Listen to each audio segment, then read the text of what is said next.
You must have a whole bunch of questions after our last conversation with Nahida. Paimon was ready to ask her a million more questions, but didn't want to seem too pushy. Like, about these Descenders. So, does that just mean people like you who come traveling to Teyvat from someplace else?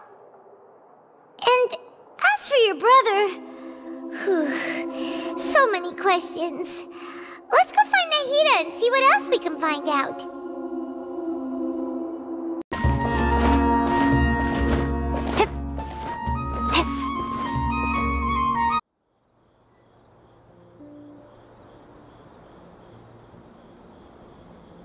Come on, serious suggestions, please. I'm not trying to write a thriller here. It's supposed to be an essay, you understand? An essay. That means facts and logic. Well, if it's facts and logic you're after, you shot yourself in the foot with your choice of research topic, didn't you? The Tatara Suna mystery. When so much remains unexplained, there's little to be objective about. Unless, of course, you restrict yourself to textual criticism. Yeah, well, this is my teacher's area of research. I can't change that. But it's fascinating enough without having to sensationalize it, don't you think? The strange location, the missing details, a mysterious person. I want to write my essay on something interesting, and I'm interested in getting to the bottom of all this. That's the only reason I came to you. Yes, you came to me, so all the more reason to take my advice. The fact is, it's the dramatization that will make people want to read it. There's no getting around that. Okay, but... Did one of them just mention Tatara Suna? But that's all the way in Inazuma! Is it just Paimon, or is it kinda unusual for someone in Sumeru to want to write a paper about that? Everyone here's just going about their business. Maybe it really is just Paimon. Guess people here are free to research pretty much anything.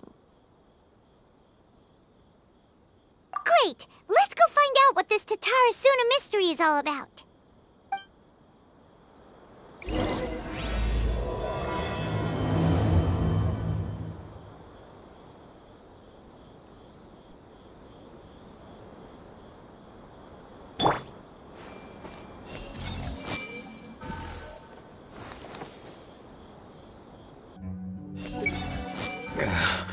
These numbers don't make any sense. I can't get them to make sense no matter what I do. After I finish this essay, I'm gonna get out of Sumeru for a while. It's time for a change of scenery. I wonder what people will make of the story. Of course, we know it's based on true events, but to the average reader, it might come across as too far-fetched.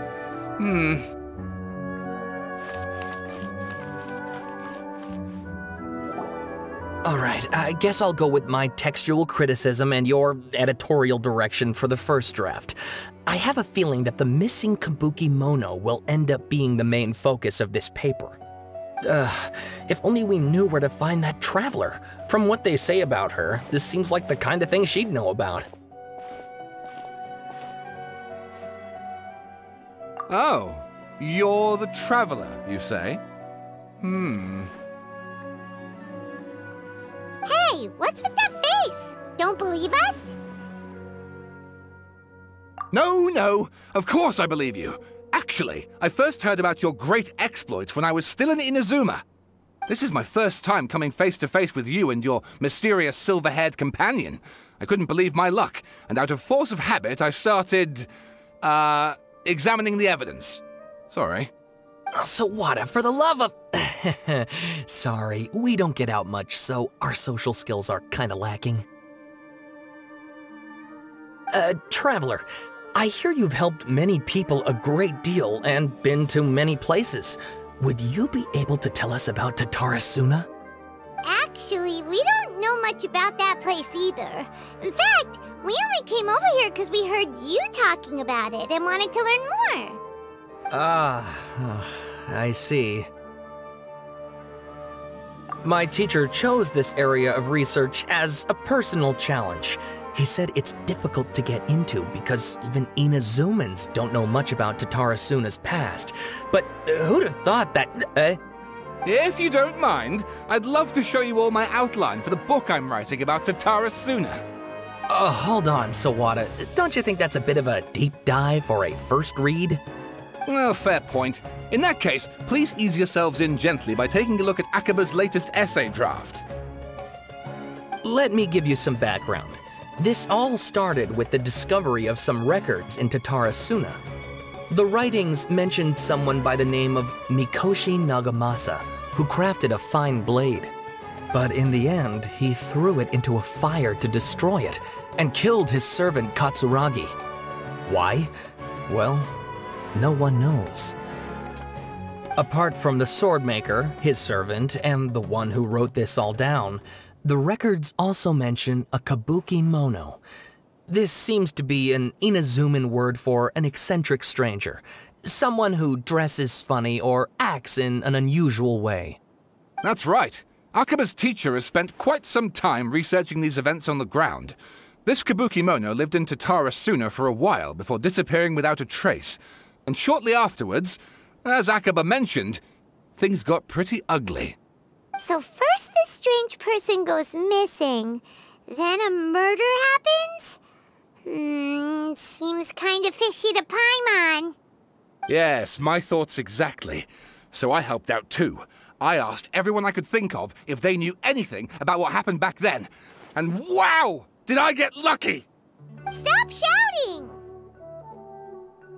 This part's important. I just wanted to make it stand out. It just so happens that a friend of mine works at the Government Records Office. He looked into it for me, and I can now confirm that all the aforementioned individuals did, in fact, live in Inazuma over 400 years ago. Even back then, Tatarasuna was already at the center of Inazuma's smelting industry. The man in charge was a government official named Niwa. Curiously enough, it seems like he went missing too.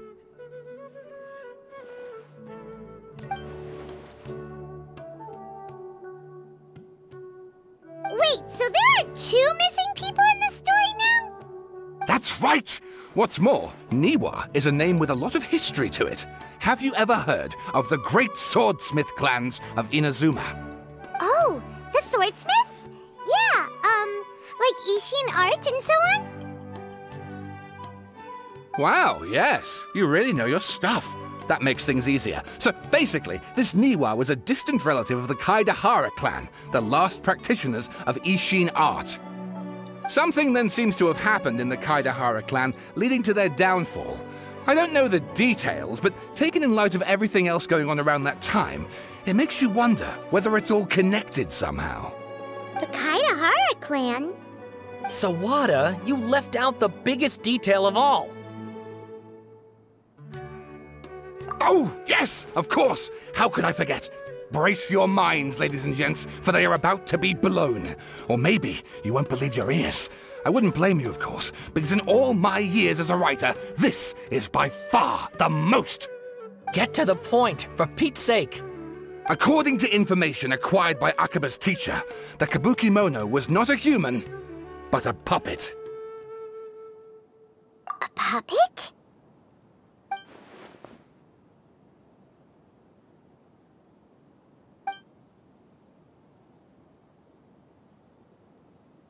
Aha!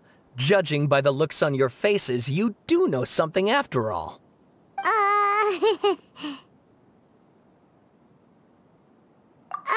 No! Paimon just meant, how creepy. The way you described it makes it sound like a ghost story. I agree, it does. But considering that non-human races in Inazuma are by no means uncommon, spooky events are to be expected. And that's exactly what my book is about. Please, take a look.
Oh, and please read my essay draft as well.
Sawada was encouraging me to follow his more creative approach, but I think essays should be grounded in facts.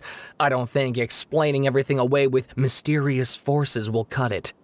Oh, how about if I plug the holes in Sawada's narrative with political intrigue? Like, I could put a turf war between rival factions at the center of the whole series of events.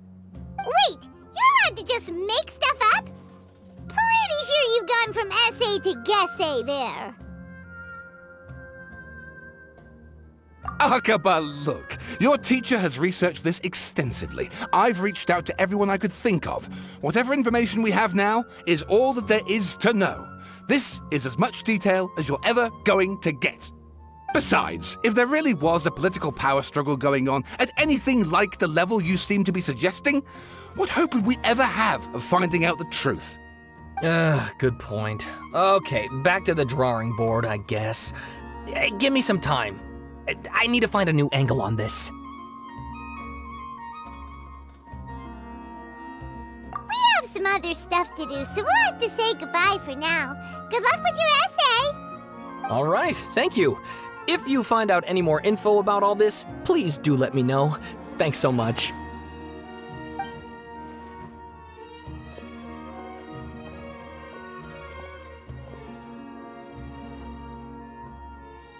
Hey, so that thing they were talking about, it has to do with the balladeer, doesn't it? Okay, then even if we did know something about it, we probably couldn't share it with them, huh? After all, we kicked his butt and got him locked up. Information about people like that is usually super confidential, isn't it? If you ask Paimon, Akaba should just pick a different topic. There must be as many essay topics as there are trees in the forest. There's no point in...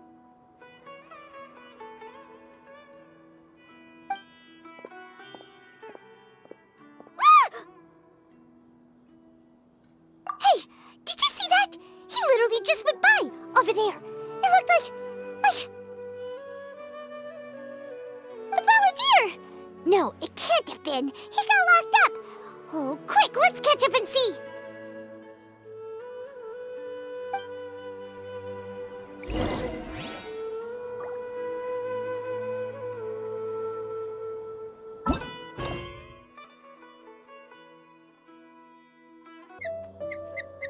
Everyone hold hands. I haven't seen Mahamatra Sino for ages. Has he been playing cards this whole time?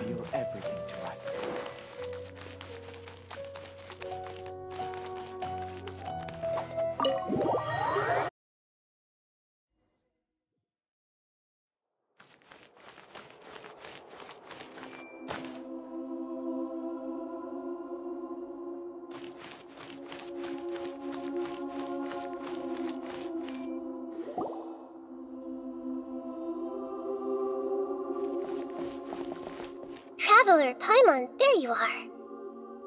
Nahida! Bad news! We just saw the balladeer strolling around in public! Did he escape or... Ah! It's him! Sure enough, you're here. Hey! What are you doing in the sanctuary of Surasthana? Aren't you supposed to be lacked up? I know you must have a lot of questions. Please, allow me to explain. It was my idea to set the Balladeer free. We made a deal, and he's gonna do some investigation in Irminsul for me. A deal? Huh. You sure you trust this guy? What did you expect? Why do you think Sumeru would keep me around otherwise? Or maybe killing me is all you can think about. But if that's the case, why haven't you done it already? Don't flatter yourself. It was... Nahida said there's still some mysteries in you to figure out. Ah, so if it were up to you, you'd finish the job? Guess I had you all wrong.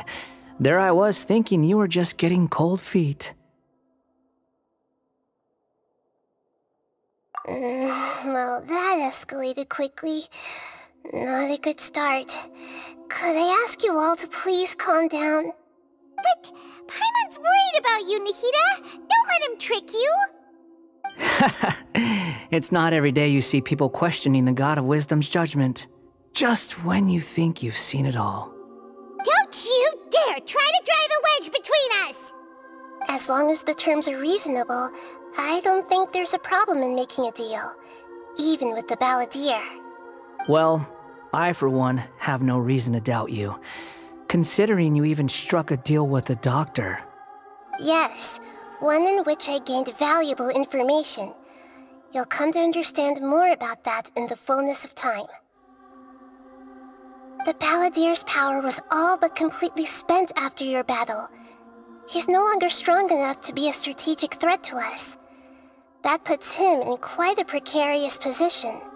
Plus, he's a former Harbinger with knowledge of many of the Fatui's sensitive secrets. Being stuck here in Sumeru could make him a sitting duck, depending on how the Fatui plan to respond. Wait a second. Farmer? You mean, he's not a Harbinger anymore? I take no pleasure in saying this, but it seems as if the doctor had no intention of welcoming back a loser, so... Sometimes it's you using them, other times it's them using you. Most human relationships are this way. Certainly all the stable ones are. That's how it was between me and the Fatui, and also between each of the Harbingers. So as long as you have some value to offer, nobody will ever abandon you. But after recent events, even I have to admit that I'm not worth quite what I used to be.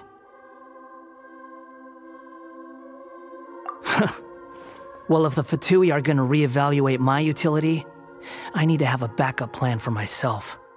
As we discussed, I don't like causing harm to living beings, and you said you need protection. So, why not join forces with us? I think these two have made their objection to that idea fairly clear, don't you? And they're your friends, so I guess you'll be siding with them. Yeah, obviously! Nahida, don't listen to him! Then let's put that discussion to the side for now. We still have time. Today can be a trial run. Where we go from here will depend on how well we manage to cooperate today. All right, then I'll do what we agreed. Good.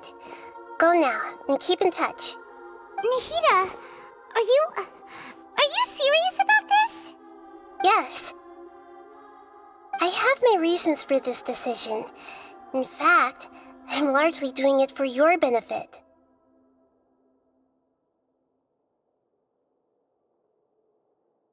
Yes. As I told you once before, there's information about your twin in Irminsul. Oh, yeah. Actually, that's the whole reason we came to see you today. So, you have an update on that? Mm-hmm. You may remember me mentioning that the Fatui had not included your twin's details in the Descender category. This is an extremely important point. It's possible that the Fatui have other information that even I don't know about. And since the Balladeer used to be one of them, he'll be better acquainted with this information than I am. He was granted the power to connect with Irminsul when he almost became the god of a new era. Even though he no longer has the Gnosis, some traces of its power remain in him. He can still connect. The amount of information in Irminsul is vast beyond description. Sifting through all of it without knowing what to look for would take too long, even for me. So I asked the Balladeer to search in Irminsul for any information about the Descenders. He's more familiar with this kind of information, and should be able to find it more quickly.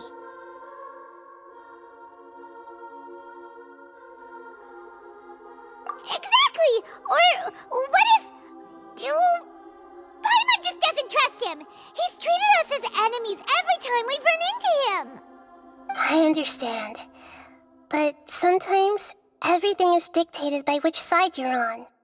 How things will go in the future depends on what information he brings back.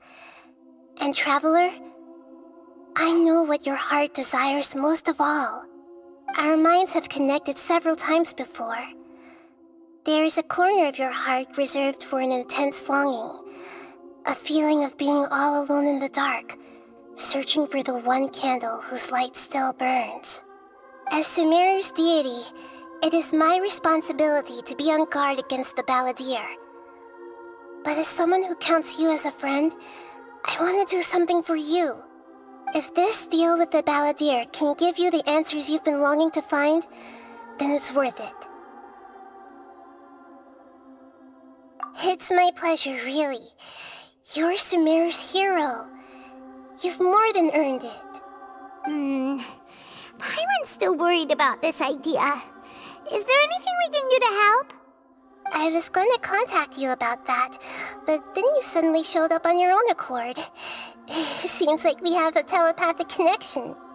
In fact, I was going to ask you to supervise the Balladeer on my behalf while he carries out the task I assigned. Even though he only has a fraction of his full power left, that's still a fraction of a former Harbinger. If you could accompany him, it would put my mind at ease. Of course, I'll be there to help guide you through Irminsul from the outside. Great, thank you. Prepare yourselves. I'm going to transport you into Irminsul.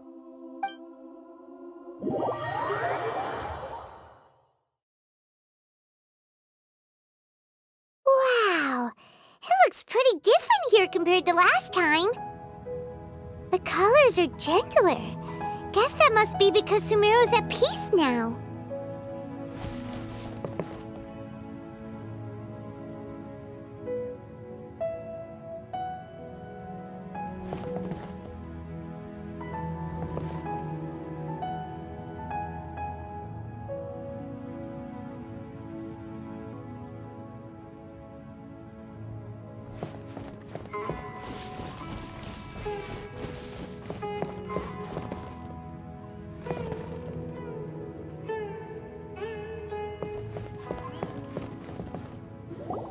Look at that. Hot on my heels. You know, you didn't have to cut your catch-up short just to keep me company. Oh, but I guess you panicked when you realized that I might enter Irminsul ahead of you. Shut your beak, jailbird! No way a prisoner gets to be so smug! I understand that prisoners have to put up with harassment from the guards, but right now, I'm on temporary release. So maybe you should think about backing off a little. Sounds like a successful rendezvous. I need to be quite clear about something. In a few moments, you'll be entering into the innermost region of Irminsul. It is an environment like no other, and the most important place in all of Sumeru. Unlike anywhere else, Irminsul's inner region consists exclusively of torrents of information. You must put aside your differences and be extremely careful as you navigate your way through. I know there are many grievances between you on both sides, but it is essential that you remain calm after entry. This is as much for your own safety as anything else. Fine, let's call it truce, but only until this mission's over. Let's cut each other a little slack, shall we? We are gonna be traveling together after all. Per my agreement with Lesser Lord Kusanali, I'll be at the front. It's my job to lead the way and get rid of any obstacles in our path.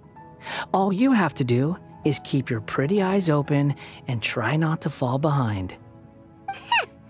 You sure are confident. Paimon will give you that. You make it sound like you're even more experienced at adventuring than us. If there are no further objections, I suggest we get going.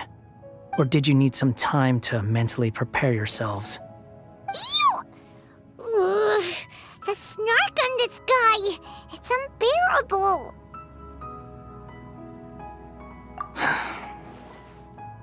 We can start now. Irminsul access granted. Initiating connection procedure. Is this a small sapling? Oh, darn it! Come on, let's catch up with him.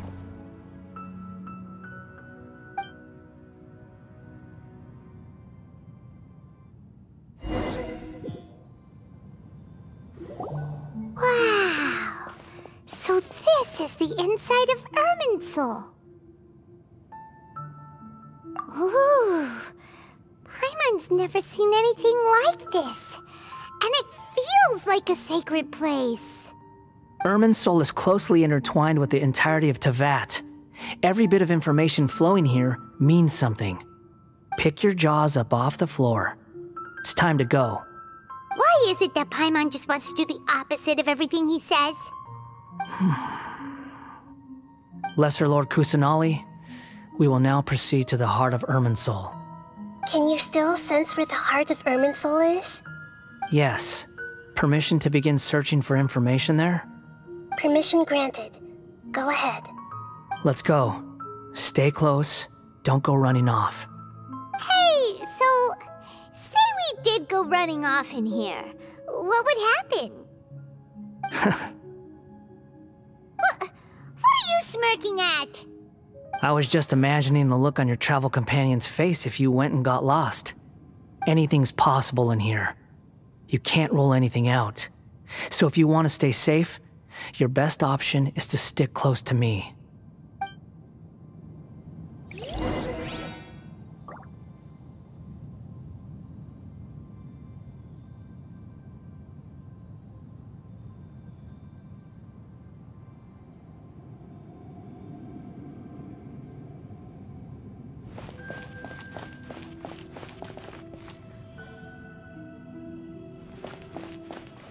These sapling things have spread out. Those are all packets of information from inside Irminsul. Be careful not to touch them.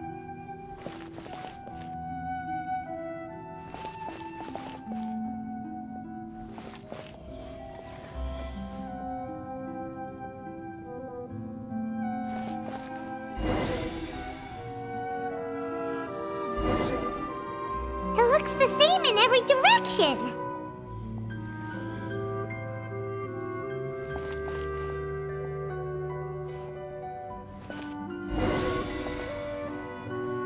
No wonder he mentioned about getting lost. Huh. What do you know? He was actually telling the truth. Is he mocking me again? What is it this time? There's a time and a place to lie, but this definitely isn't it. So why don't you relax your guard a little?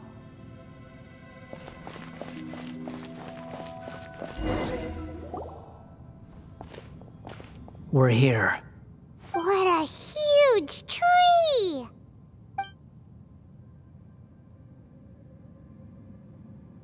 Lesser Lord Kusanali, Good, you made it. Are you ready? ready when you are. Then please begin. Preparing to access cognitive currents. Establishing waypoint. The Balladier's actually doing what Nahida tells him. Guess he must want to stay alive.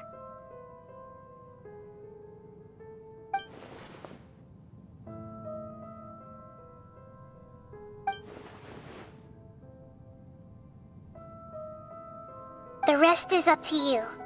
If you discover anything at all, make sure to share it with us. Will do.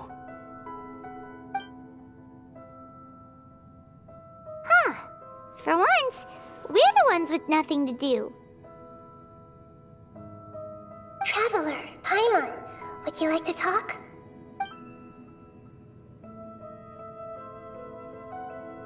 Yes, I've also invited Paimon to join. Huh? What the? We can talk to each other inside our heads?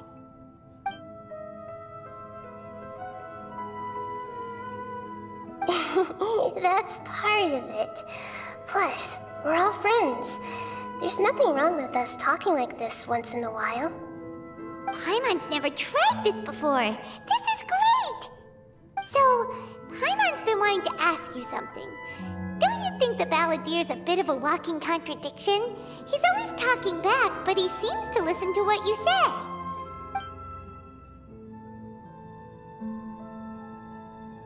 As I've told you before, there are still some mysteries for him to resolve. Things that are clear as day to me, but that he has yet to understand. Perhaps today will be the day that he finds some answers.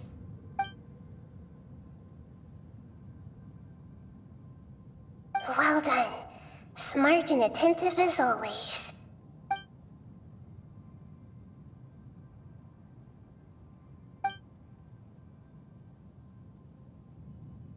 So, you made contact with that part of his mind. Well, it's true.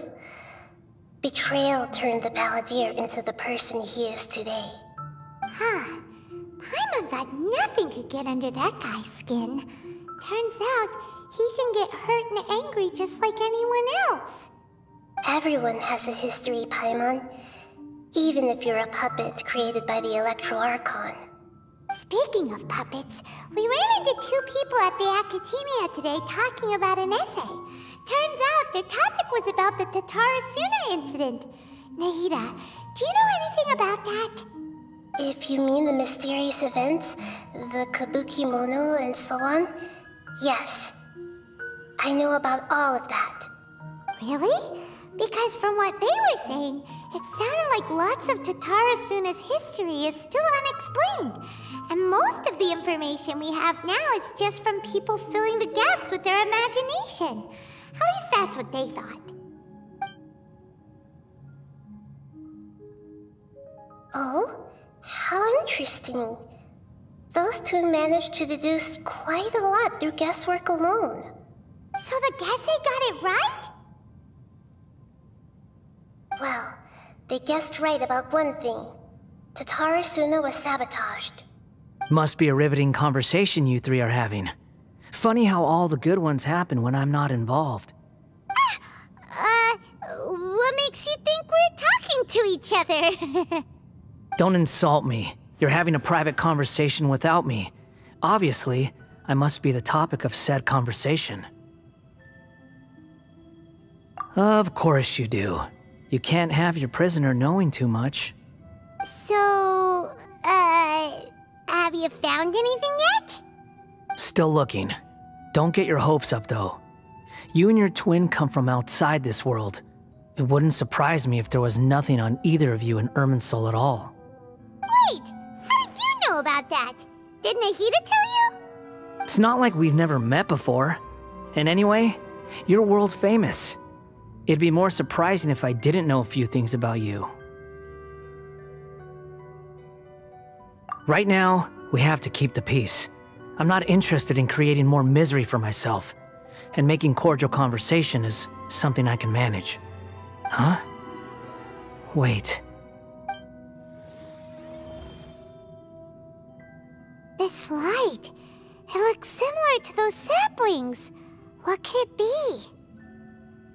Anonymous data. Hey, don't you forget the agreement! You have to share it with us! Shh. Just wait.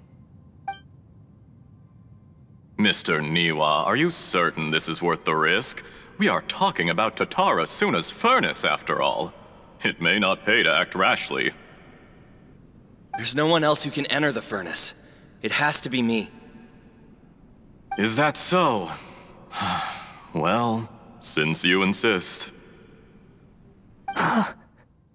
It's...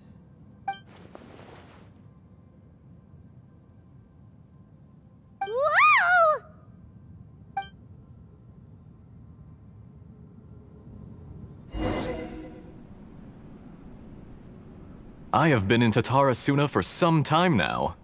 You have shown me great hospitality, as has Mikoshi Nagamasa, and indeed, everyone else. Under your leadership, Tatarasuna is a warm, welcoming place, like a giant village. People are gainfully employed, their lives have purpose. They are motivated. As I understand, the Raiden Shogun has, in recent years, eliminated much of the evil that plagued Inazuma. As for Tatarasuna, it was originally established as a means of safely disposing crystal marrow. The forging industry with crystal marrow as a raw material has since flourished, giving rise to generations of swordsmiths. Some world-renowned, others unknown, all passing on their legacy. Skills, blood, dreams. Every smith brought into this trade looks to find their purpose between steel and blade. That is why you accepted the proposal brought to you by myself and Akame. Yes, well, were it not for you coming to Inazuma and happening to make Akame's acquaintance, the two of you never would have joined forces. And he would be the first to admit that there's no way he could have revolutionized our forging process like this on his own. At least not on the same timescale. You allowed Akame to take all the credit for a method that you jointly developed. He sold it to me, and now every piece of ore here is smelted using the new technique. Even now, you remain one of Tatarasuna's key consultants, working right here alongside us. I believe it is you, sir, who are truly responsible for the changes in our manufacturing and forging methods. You flatter me. From the outset, I saw much that was commendable in the forging industry of Inazuma, and it has been my great honor to befriend you all. So you say, Escher. But is this really the truth? My good sir, what do you mean? I tried to resist thinking it was all connected. Because I didn't want to speculate. And I didn't want to believe that things could turn out this way. What have we gained from adopting your new technology? Ominous black smoke? Mounting production problems? Worker fatigue and casualties are up and continuing to rise at an alarming rate. And recently, as you well know, someone died because of that strange filth inside the furnace. We've kept the truth from spreading outside, but still, I suspect you understand it better than I do. None of the people who went out to get help have come back. Now, our mutual friend, the Kabuki Mono, is taking the Golden Feather to Narukami Island to seek an audience with Shogun. This is our last hope. But that doesn't faze you, does it, Escher? Nothing does. Otherwise, why would you still be standing there with that smile on your face? I'm just surprised that you finally chose to be so sincere. I'm sure you've been harboring these suspicions for quite some time. Mikoshi Nagamasa may have noticed that there was one common denominator among all these events. Namely you, Escher. But Mr. Mikoshi is more cautious than I. He does things by the book. After all, Nagamasa is the adopted son of Mikoshi Torichio, the yokai struck down by the Shogun's own hand.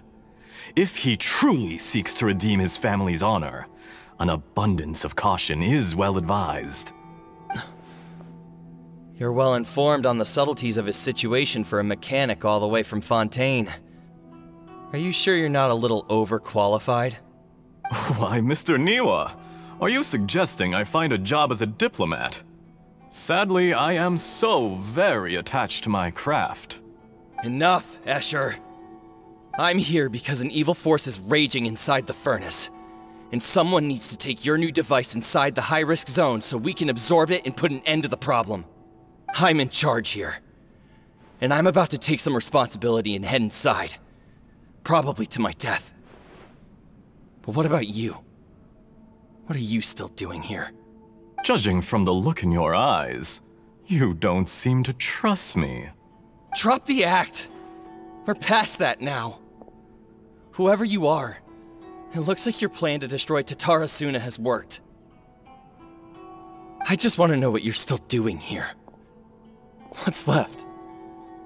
Don't you have all your answers by now? Honestly, I'm just waiting for the right moment.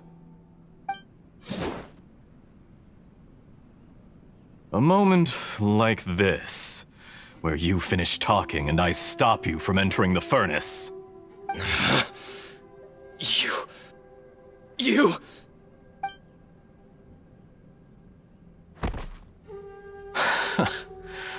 You're a little smarter than I initially gave you credit for. I thought I'd disguised myself exceptionally well, at least for the first few days. But to my surprise, you had your people look into my background right from the start. It's a long journey from Inazuma to Fontaine, but that didn't stop them. Eventually, they managed to confirm that Escher was an alias, and that I was not from Fontaine at all. And yet, despite all of that, you still fail to realize my true identity, and what I seek in Tatarasuna. Did you really think you would be able to see through my plan?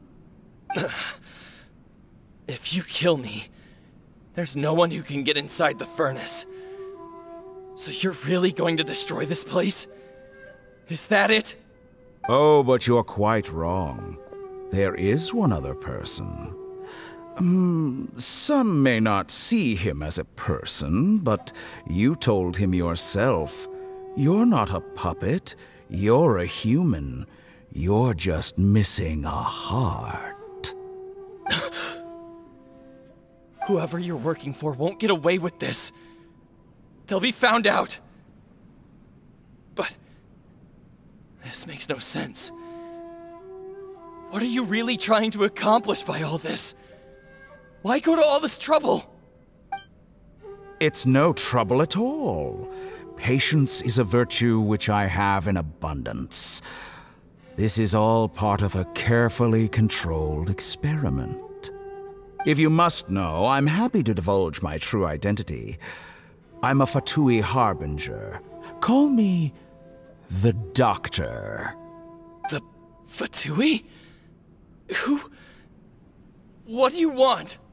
Just to create a minor inconvenience for your nation. That's it? That's why you gave us your cursed technology? Just to let loose the evil energy from the crystal marrow? Look how even the righteous soul is filled with venom when faced with its demise. My device functions precisely as you say. It is the only chance you have of preventing a catastrophe and keeping the truth from the outside world. However, I did not make it with you in mind. It is easier for a person to be possessed by evil spirits when they are filled with hate. So give in to your fury. I want to see what happens when a malevolent heart is placed into an unsuspecting puppet. Make no mistake, even without you, that pure, innocent puppet would only end up being used by someone else instead. What other reason would a human have for befriending one who is not of our kind?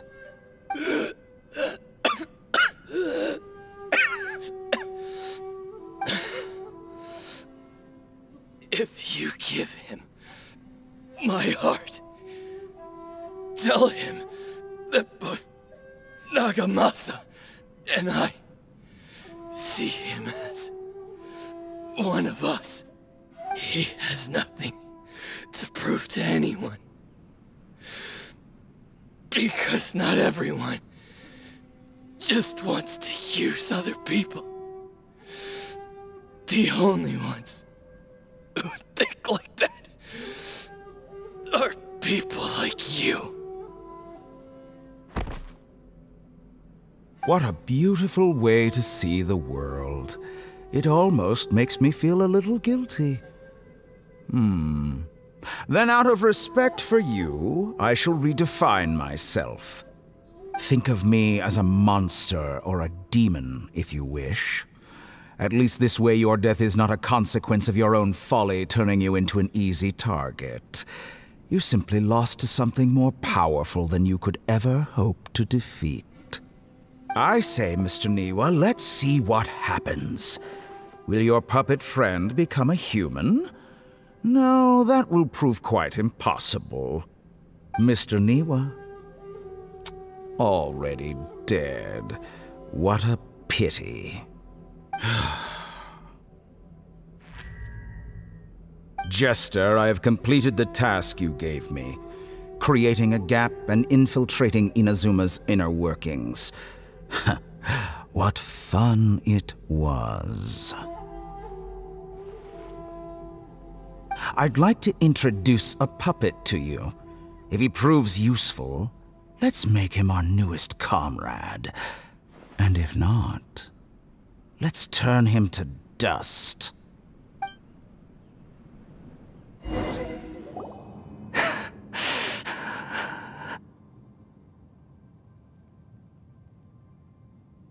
Hey, are you all right? Dottore?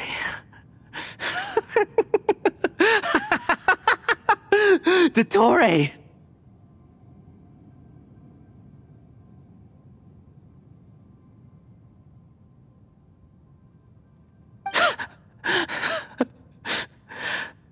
Good. Good. Was that the doctor? Did he turn into a mechanic from Fontaine? But why did we see things from his perspective? When I touched the doctor to confirm whether he'd eliminated all his segments, I read this memory in his mind. You have to admit, it must be the truth. Maybe so, but it means nothing. Does it? But this memory shows that Niwa didn't betray you. He never meant for you to be the one to take the device into the furnace.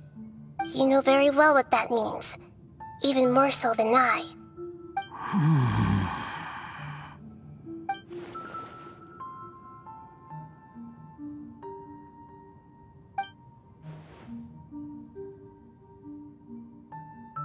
Let's give him some space.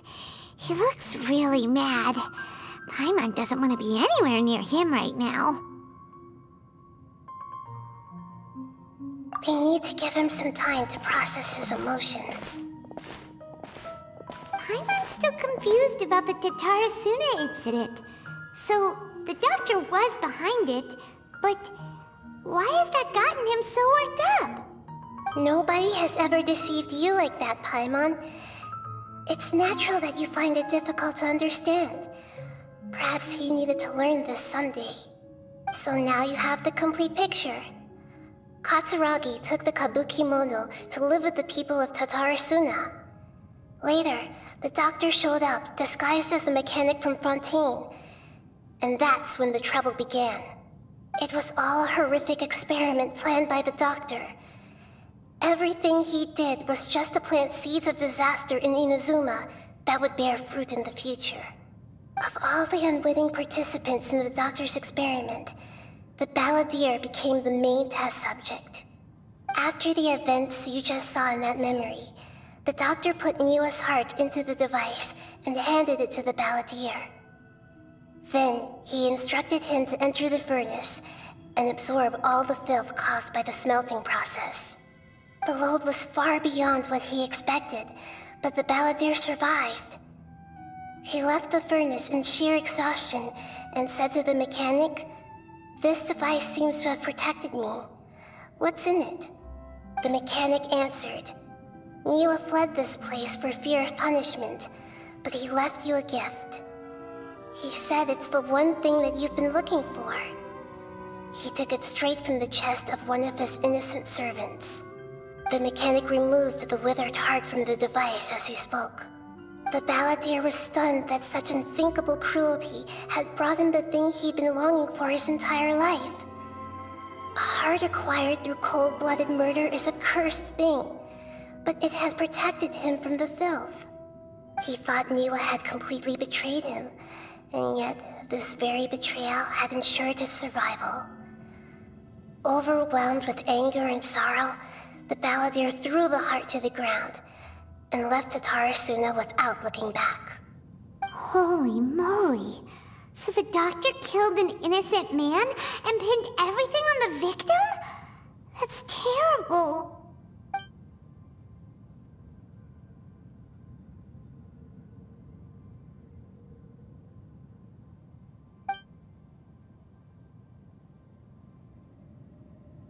Yes. Only if he understands this can he choose a new path forward. Dottore, you brazen-faced... Niwa didn't run from justice. You killed him.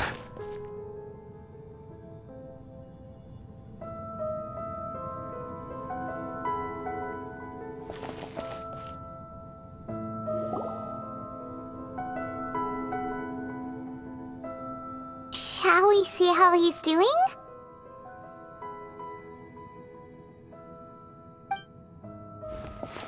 Hey, you alright? That's a scary expression.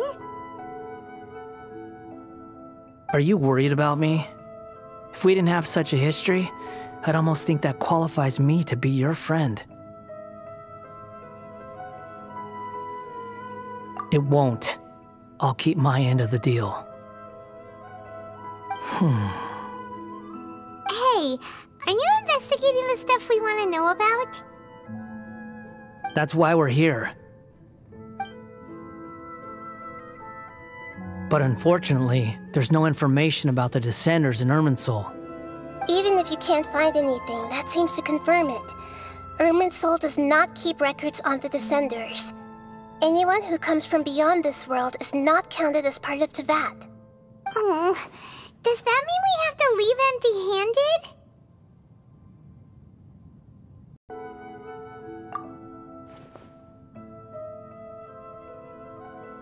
Don't thank me just yet. You look really upset. Well, since Irminsul was a dead end, I guess I can share some other info that might interest you. Huh? About what? The reason why there are records about your brother in Irminsul. It might have something to do with Conria. Apparently, Conria was his first destination when he arrived in this world. Plus, he only came to this world because the heavens responded to the summoning. The heavens responded? The Jester told me this himself. You can take his word on this. He was a royal mage in Conria, and lived with your brother for a time. I don't know the details. It's up to you whether you want to believe me. All I can say is, I wouldn't lie to you about this. Did you get all that, Lesser Lord Kusanali? Yes. Astonishing news. Does this info count towards my mission? It wasn't from Irminsul, but was it valuable? Very valuable. Good. In that case, I'll take some time for myself now. Huh? What have you done? Lesser Lord Kusanali was right. My power's all but completely spent. Even if I use all of the divine power left in me, I can't sustain this shield for very long. I shared a secret with you, and now you owe me. So in return, I'd like you to answer a question for me. Give me your hand.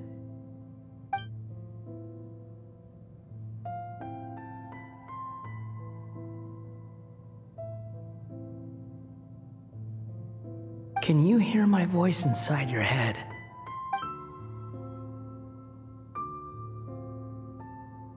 No, I can't do anything like that anymore. At most, all I can do is exchange a few words with you.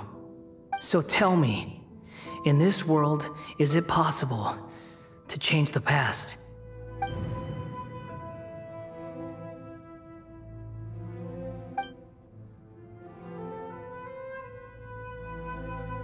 Done. Huh? What the? What happened? Paimon only saw you hold hands for a second. Nothing. I was just thanking her for helping me.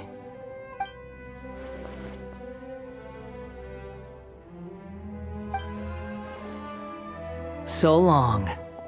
I suggest you get yourselves out of here quickly. Where are you going? Hey, wait up! Didn't you say not to go running off? Fast reaction time. But I don't think we'll be seeing each other again. From this day forth, the names Balladeer and Kabukimono will cease to exist.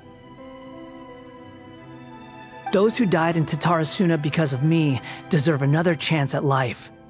Hey, Balladeer! Don't do anything stupid! You know, I never did like insects. Hordes of the puny things swarming together can be a real nuisance.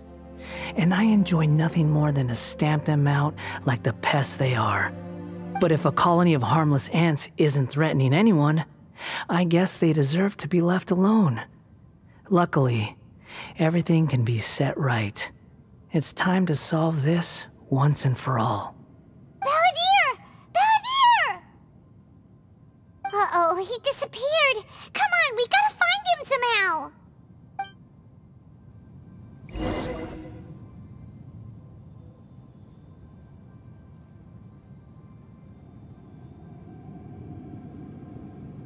Oh no, he's really gone. Oh, can you hear me? Nahida! Traveler, Paimon, Balladeer, what happened just now? I was suddenly cut off by some kind of power. It was the Balladeer's fault. He shut you out. I didn't think he'd be capable of something like that with so little power left. Did he keep some of his power hidden when he was defeated? Or did he achieve something beyond his abilities, and it took everything he had? Where the heck did he go? Ugh, it's all our fault. We were supposed to keep an eye on him. Sorry, Nahida. Don't be. It's not your fault. Please, let me handle this from here, even though I'm not sure I can solve it. We're running out of time.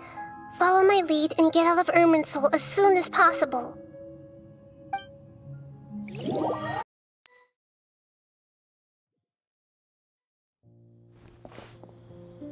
We're out!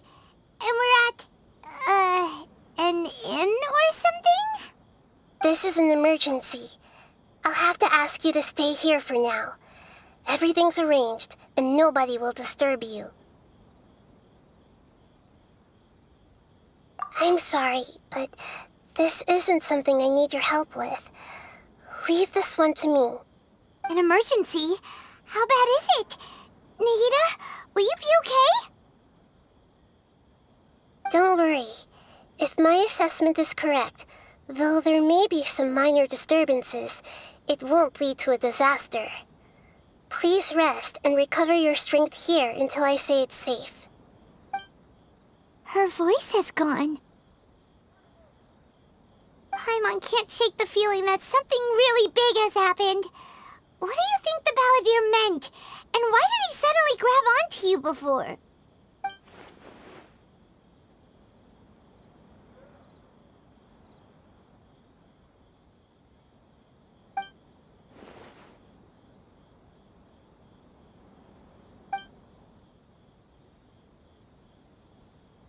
He wants to change the past? But surely that's impossible! Right! You can't just rewrite history! All that stuff happened already in real life! It's like, imagine Paimon drank all the water in this inn. Even if no one was there to see it, Paimon would sure as heck remember drinking it!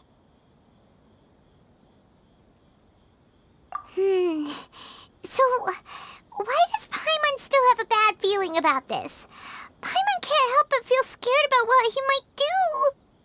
Oh, Paimon's so confused. Huh? Ah!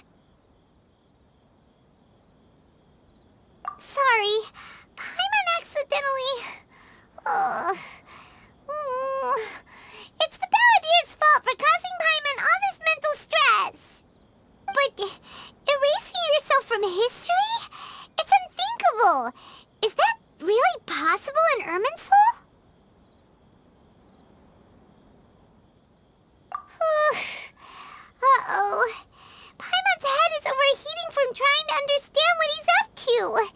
and it's still not working. Ugh! Paimon's had it with that little brat. He's been nothing but trouble ever since we met him. There's no way he'll actually succeed, right? Otherwise, won't everyone who's connected to him be affected too?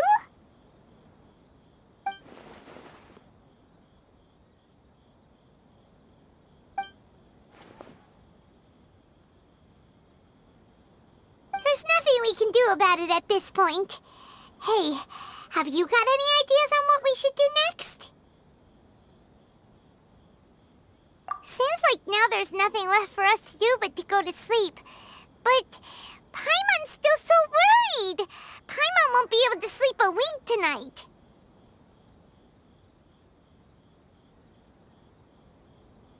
So, how about, we list all our favorite foods to take our mind off things? Heck, if that doesn't work, Paimon's probably gonna collapse of anxiety here. Alright, Paimon will start. First dish. Munstack grilled fish. Oh, and chicken mushroom skewers. Tea break pancakes, cream stew, sauteed matsutake, and Dragon chili chicken, almond tofu, satisfying salad.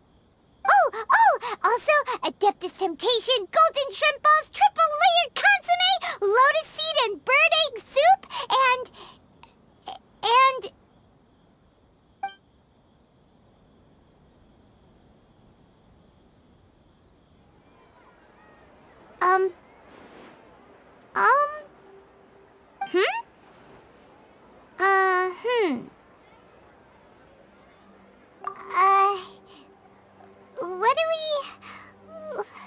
what was Paimon supposed to be doing just now?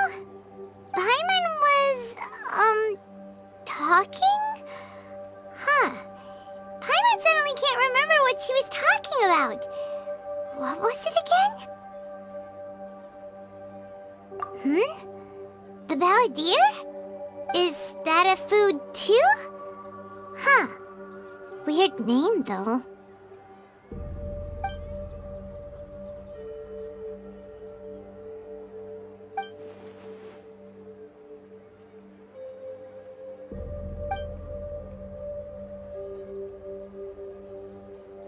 What's wrong? Your eyes are like saucers. Was it something Paimon said? So, the balladeer. Is that someone's name? 'Cause it sounds like a nickname or something.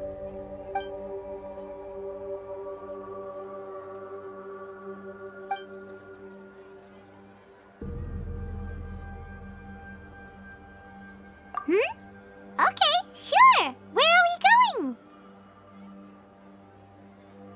Huh? Fine by Paimon, but is everything okay? You're acting like this is an emergency.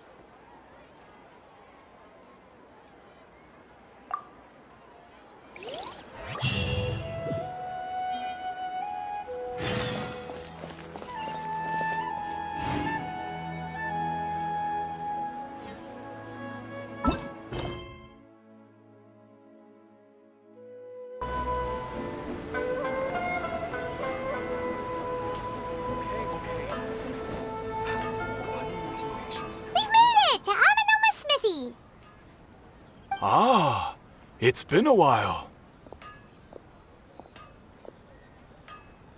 Of course. Go ahead. Oh. Now there's a question I wasn't expecting. Very well. I'll tell you what I know once more. The once renowned Raiden Gokuden, comprised of 5 branches. Amenoma, Futsu, Ishin, Hyakume, and Senju. The art of forging practiced by these 5 clans was first taught to them personally by the almighty Shogun. Over time, the 5 branches diverged from one another as generations of bladesmiths honed and perfected their craft until they became 5 distinct traditions. Most of the great swordsmith clans of old have since fallen into decline, and for a long time, only the Amenoma branch kept its art alive. But fortunately, Kaedehara Kazuha recently returned to Inazuma and took up the mantle of the Ishin art. Now, 2 clans remain of the original Gokuden 5. If my memory serves me right, you yourself were present when he forged the Ishin blade. Oh yeah, we were! Paimon remembers that now.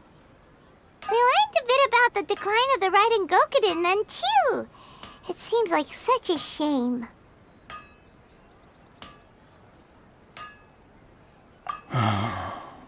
That, my friends, is a tragic tale indeed. In fact, this was not made known to me for most of my life. All these years, I knew of those great clans' demise, but never the cause.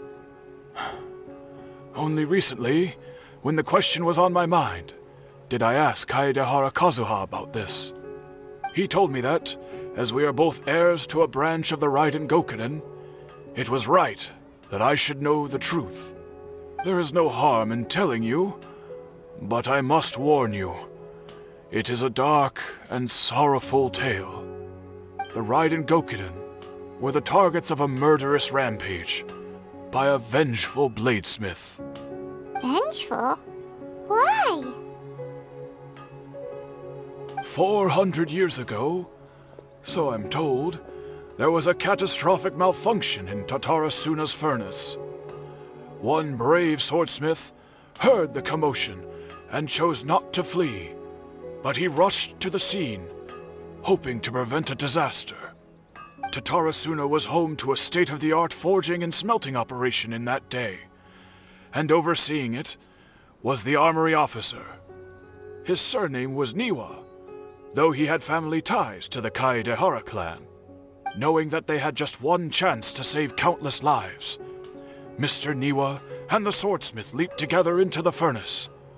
The furnace quickly stabilized, but neither of them made it out. The smith's death, though heroic, dealt a devastating blow to his family's fortunes. His orphan son was left to fend for himself, and grew up deeply resentful at the world. In his heart, the whole of Inazuma was culpable in his tragedy. He hated the almighty Shogun for her apparent indifference towards his father's death, and he hated everyone who had done nothing to try and save him. Powerless and destitute, the only legacy he had to pass on to his children was his hatred. Generation after generation bore this grudge, living in utter misery. Alas, if only the story could have ended there. But 100 years ago, the then head of this family reached the end of his wits. He could bear their fate no longer, and yet he could do nothing to change it. Finally, he made a drastic decision to take revenge on the Raiden Gokuden. In doing so, he sought to vent his pent anger and shake the very foundations of Inazuma's forging industry. In his fury, he murdered indiscriminately, killing even bladesmiths from the Hyakume clan which he belonged to. His goal was absolute, the devastation of all of the Raiden Gokuden. But when he came to the Kaedehara and Kamisato clans, his killing spree came to an abrupt end. He failed to catch them unawares. They fought back fiercely, and they did not spare his life. That is why the Kaedehara clan and their Ishin art survived that day. I suppose they were the lucky ones, under the dire circumstances.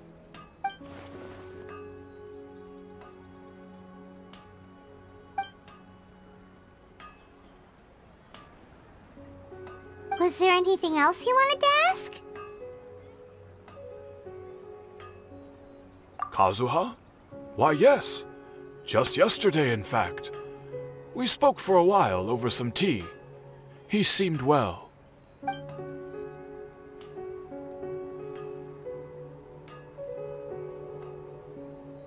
My pleasure. Don't tell Paimon. There are other places you want to visit too, right? Your expression says it all. You can't hide anything from Paimon. On to the next stop. Lead the way, traveler. Paimon will be right behind you.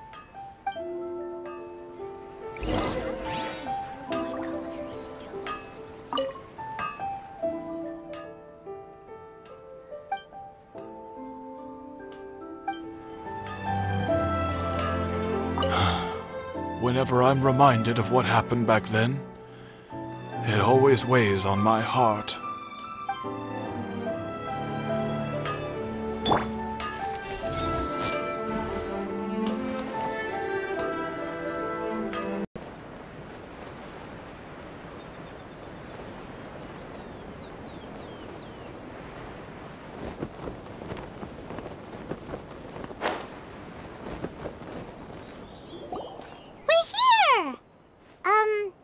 This is the Yashiro Commission's headquarters, so...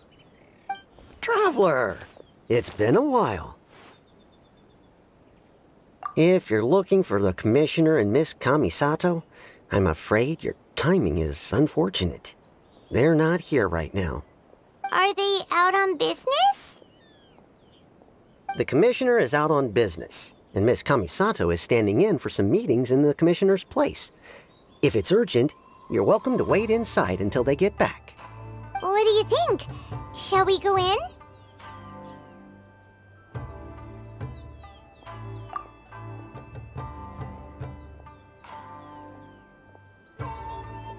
If it were anyone else, I couldn't allow it. But seeing as you're so close with the Commissioner and Miss Kamisato, I think it should be okay. We'll be heading in then. Thanks!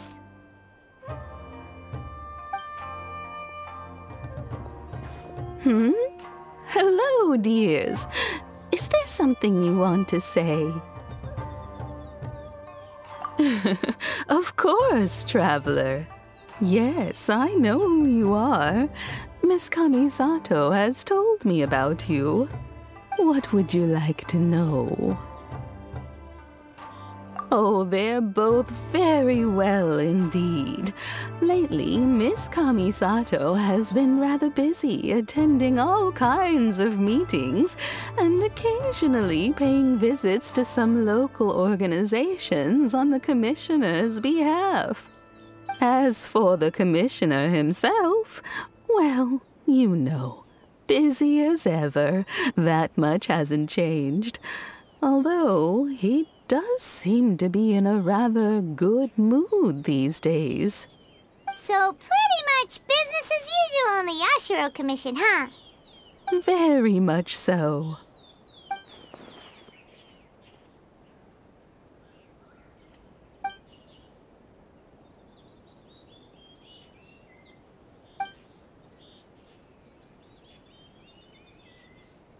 Well, got any more questions? You're very welcome. In fact, I would love nothing more than for you to come and visit more often. But I'm sure you must be far too busy to have time for that. Miss Kamisato talks about you all the time. She seems so thrilled to have you as a friend, and she's always saying how talented you are and how much she admires you. I must say, many things in Inazuma seem to have taken a turn for the better since you arrived here. So you're not just Miss Kamisato's knight in shining armor, you know. You're a hero to us all. I mean it. Whenever the Commissioner dines at home, Toma always joins him. I always find myself at my most relaxed when I'm serving the two of them and listening to them chat away. The Commissioner has such a busy schedule that he doesn't always have the chance to take his meals at home. But given the opportunity, he always prefers to dine here. They say it's because Toma's a much better chef than most. Oh, the commissioner is so fond of home comforts. They get to talking about you sometimes too, you know. Always with a very fond tone. The way one would talk about dear old friends around whom one can truly be themselves. Miss Kamisato occasionally joins them as well. Whenever the whole family gets together and they start talking about people they've met and experiences they've had, you always get a mention. It's been many years now since the late Mr. and Mrs. Kamisato passed away. Much has happened in the Kamisato clan in that time. As someone who is old and gray enough to have watched their son and daughter grow up, it makes me so happy to see them meet a dependable friend whose company they enjoy so much. So, in the future, if you ever do have the time, please know you are always very welcome at the Yashiro Commission headquarters. There will always be at least one old lady who would be delighted to have the pleasure of your company. Wonderful. Thank you. Paimon likes it here too. Also, you were saying something about the food here being really great. Paimon's itching to try it. We may just have to invite ourselves around for dinner sometime. Paimon meant we should come pay a visit again real soon. Ideally around dinner time. Of course. You're always welcome. Alright, goodbye for now. Where are we going next?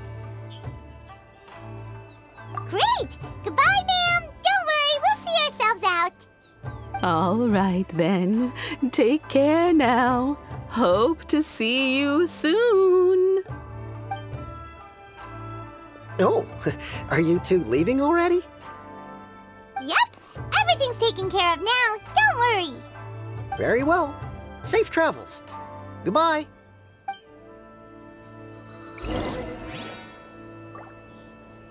Safe travels. Goodbye.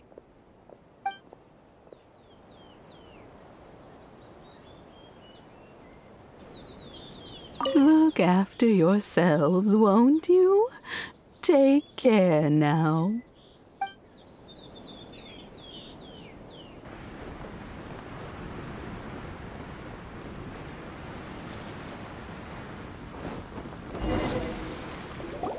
Well, here we are. But what are we looking for? Something or someone? Do my eyes deceive me, or is that the Traveler and Paimon? Xavier, what are you doing here? I was in the general area, and now I'm in this specific area. There, that's me. So what about you two? We have some questions and thought you might be able to help. Certainly do. I've researched the furnace here in some depth. If there's anything you want to know, just ask away. Like the back of my hand. Make no mistake, I have been here a good many times before. Not only that, but I've met people in Inazuma whose families used to live in Tatarasuna years ago. They said it's all true, the history here.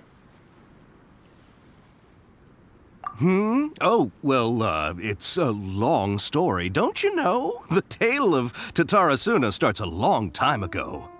I'm told that its history is one of the most foremost forging and smelting operations in the nation, goes back around 1,000 years. Still, the furnace has had a couple of serious maintenance issues along the way. A couple? When exactly? One was just in the last few years, the other was several hundred years ago. A fun fact, I'm not the first Fontaine tech guy to come and work on it either. There was a guy back then too. They say he was a mechanic who consulted on a technology upgrade. It seems like the technological collaboration between our two nations goes back a long way. How about that?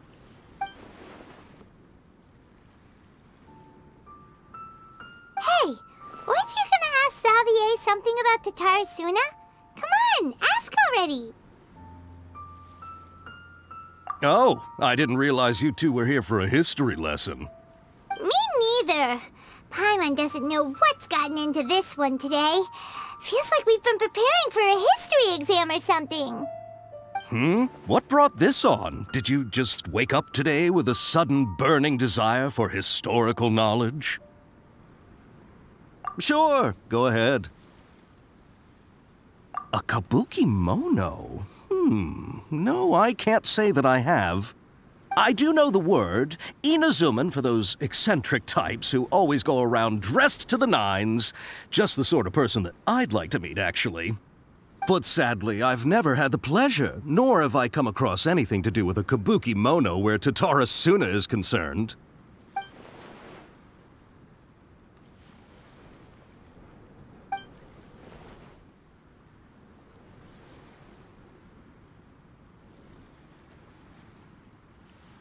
Of course! Don't mention it.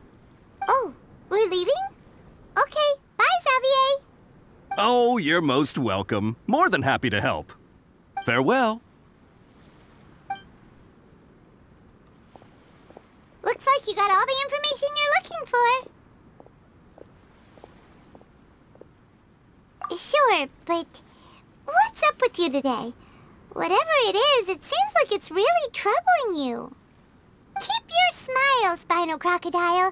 No matter what happens, Paimon will always be there for you. Hey, don't mention it. Alright, let's head off and go meet Nahida.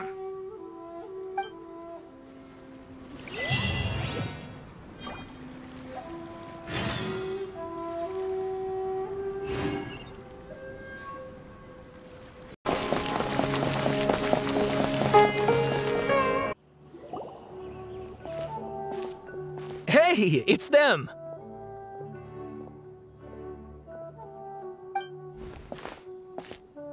Akaba, Sawada, you're still here?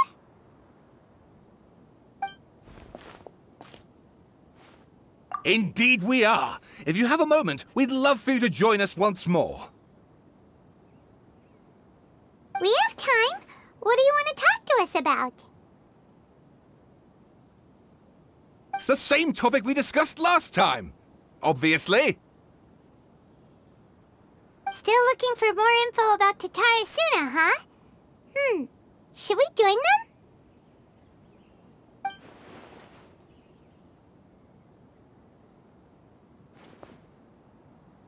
Unfortunately, we haven't made any real progress.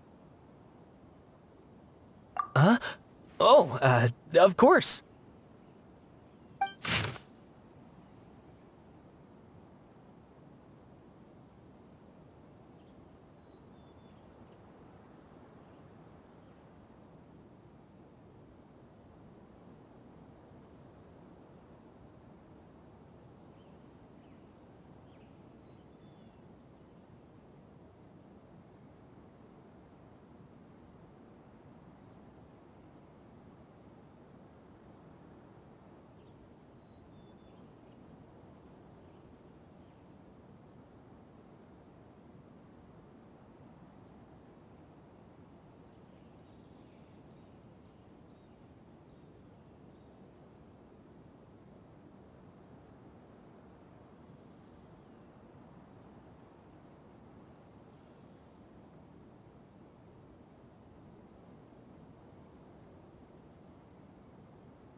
I presume you'll want to read mine as well. Here.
Well, what do you think?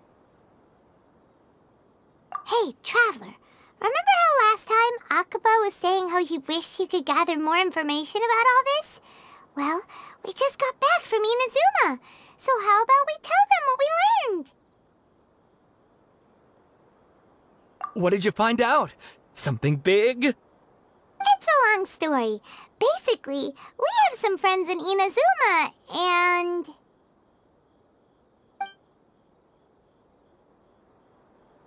Wow, so many new details. Thank you so much for sharing that with us. Well, well, so it all comes down to one man's desire for revenge. Huh. You heard this from a member of the Armanoma clan, you say? Then I guess it must be true. Ugh. So there's no ghost story here after all. This new information actually lends further credence to my hypothesis. Evidently, swordsmiths were seen as having an incredibly prestigious role in society those days, to the extent that harming them was conceived of, at least by the perpetrator, as a way of exacting revenge against those in power. Yes, okay, point taken, you were right. But that doesn't mean I can't carry on with my novel. And they're back at it. These guys are really into this. Oh, so sorry. Look at us, prattling on about our projects and ignoring you. Thank you so much for the information. You're welcome. See ya. Keep us in the loop if you find out anything else. Will do.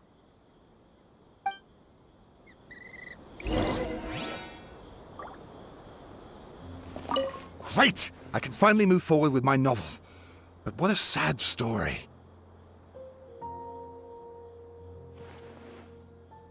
I don't know what I was expecting, but I never would have guessed this. Everyone hold hands! I'd better make some notes and then get working on my essay. Hey!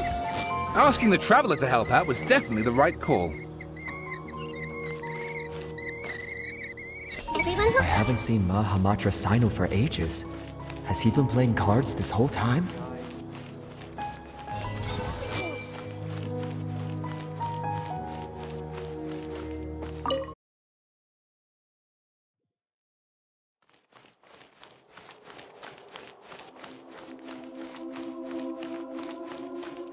Hey!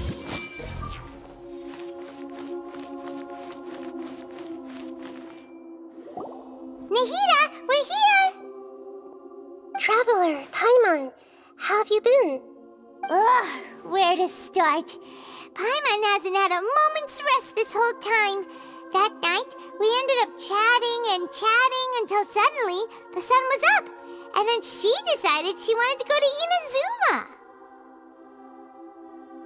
The Balladeer? It sounds like some kind of code name.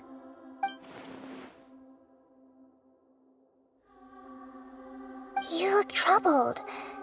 Is there something you need to tell me?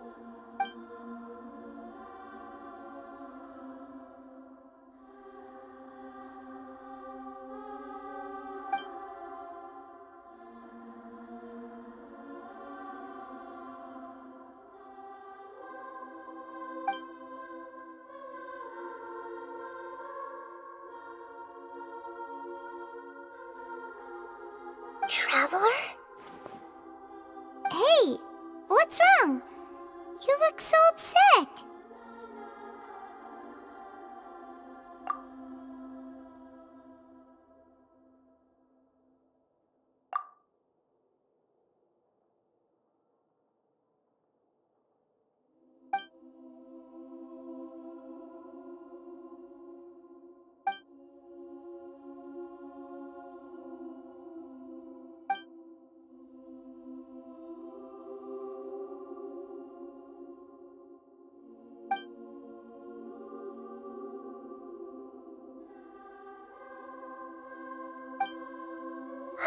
That's quite a story. So, this puppet known as the Balladeer erased himself from Irminsul, hoping that he could change the past. But how was he even able to do that? As the Traveler said, he very nearly became Sumeru's deity. Admittedly, I remember it a little differently. I don't recall finding anyone inside the machine after we defeated it. Nevertheless, it does make sense. If someone were to successfully erase themselves from Irminsul, the world would change to reflect the new reality.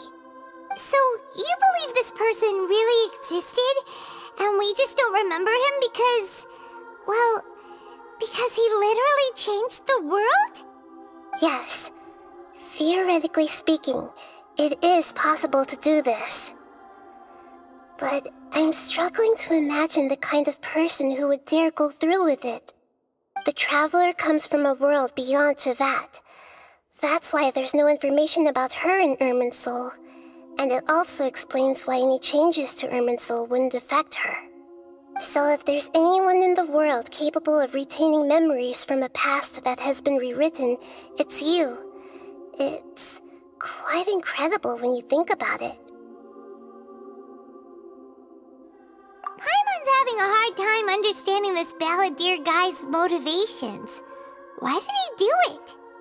I can only make inferences based on the information we've been given. As for what kind of person he was, only you remember that.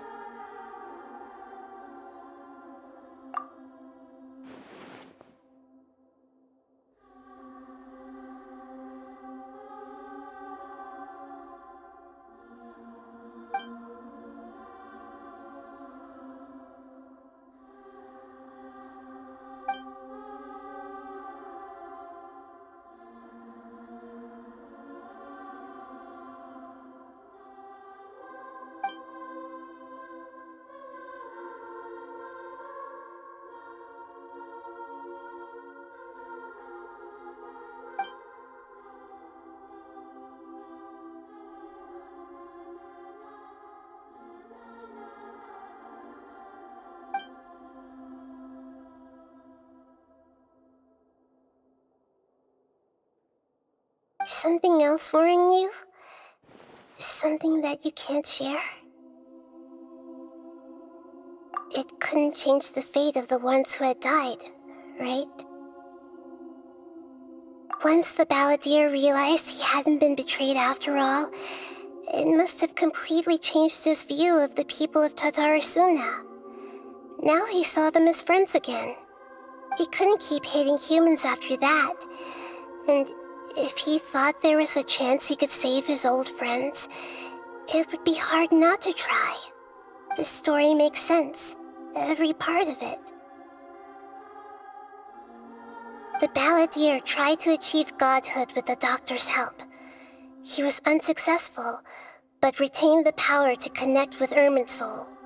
That power then enabled him to change what was recorded in Irminsul and erase himself, even though he didn't have much strength left. Yeah, it does make sense, but it still ended in tragedy for his friends. It just feels so hopeless.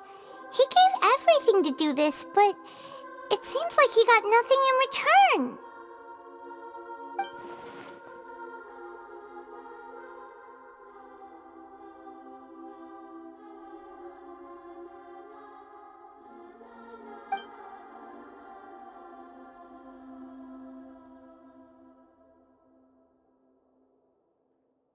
Please wait a moment. I want to check something. Found it. This should be the one.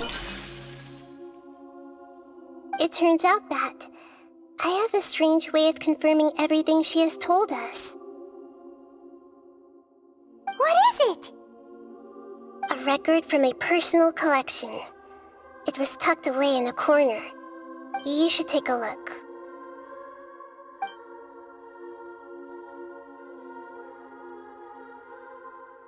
Is this a fairy tale? Who wrote it?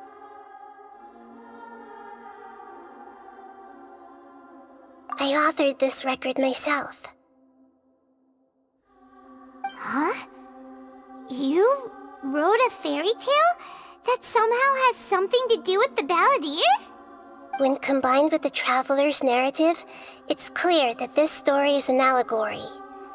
Everything in it is a symbol for something else. Hold on. So this record survived from the past?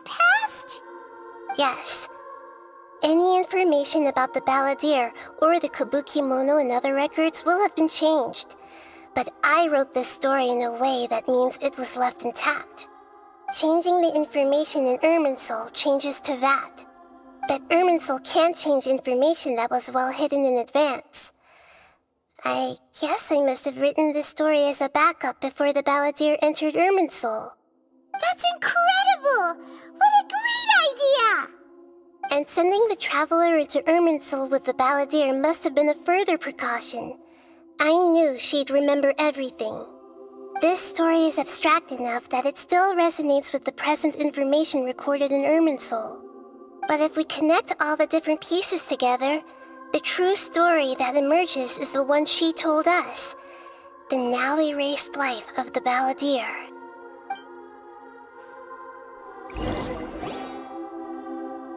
There was once a lone monster draped in fox fur.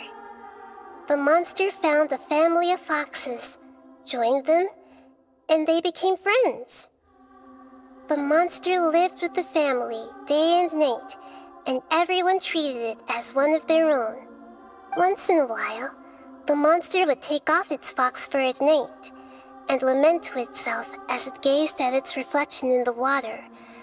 I am a monstrosity, yet they are too foolish to see it. I pity them. But the monster soon found solace when another came to live among the foxes who was not their kin. A kitten, carved from the wood of a white tree who had been abandoned by the humans. The kitten too wished to become a fox, but its tail was too slender and it could not grow a coat of richly colored fur. Yet when the other foxes saw this, they spoke words of comfort to the kitten. Even without a tail and fur like ours, you are still one of us. Furious at this happy resolution, the monster lit a fire on the mountain. The terrified animals panicked as the fire spread. The only way to extinguish the flames was to make a sacrifice. A gray fox stood up and addressed the monster. It said, "You are the cleverest among us. Surely you can help us find a way to solve this." The monster smiled, led the fox toward the fire, and murdered it. The gray fox's heart was turned into a beautiful drop of water, clear, spotless, and pure. The monster gave the heart of water to the kitten, telling him, "The foxes have decided. You are the one who must be sacrificed. Take this, quench the flames, and die for your fox kin." The fire was extinguished, but the kitten lived. It left that side of the mountain and found a little bird who had a broken wing. The two promised they would spend their whole lives together, but the little bird did not have long left to live. It passed away soon after. After burying the bird, the kitten left the mountain for good. Never again would it cherish a single creature, nor a single blade of grass that stood on that mountain. The kitten spent the nights wandering aimlessly, gnashing its teeth at the moon. How it wished to swallow the moon and devour the moonlight. If the world could only return to darkness, then it would finally be peaceful and content. I will become the new moon, the answer to everything. Then, no one will know that there were once birds, foxes, and cats in this world. And no one can know that they were different.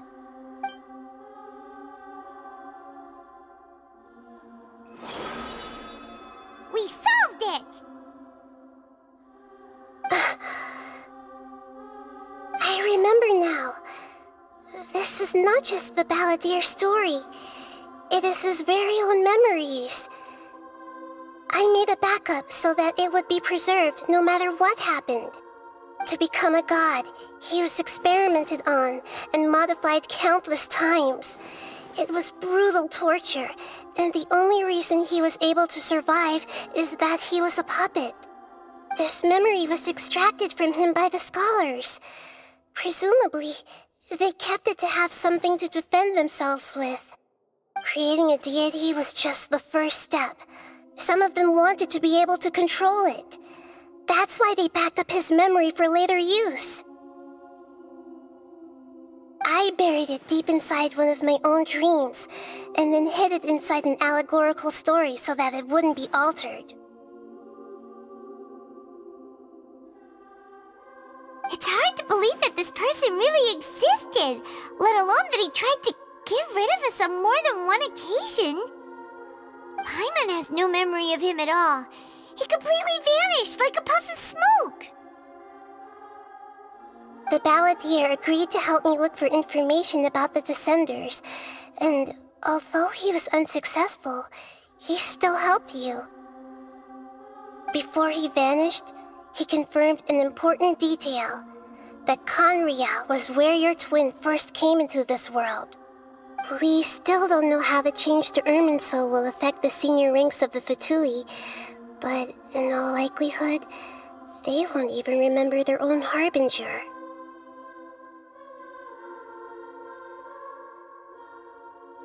It sounds like Paimon wouldn't like this guy a whole lot if he was still around.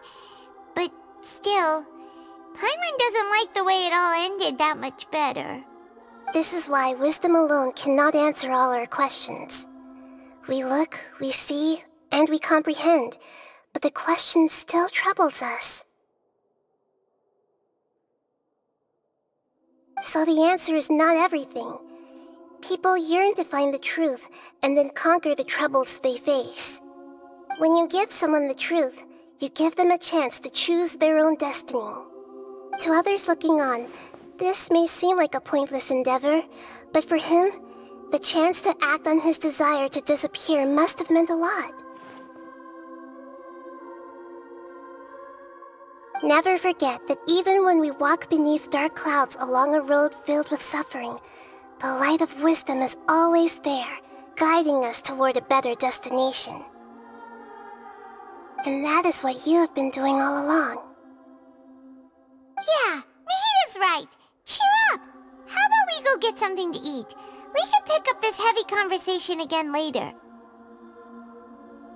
Good idea. Paimon, why don't you take her out for a walk to clear her head? You got it! Come on, Traveler! You need to get out of your head for a while.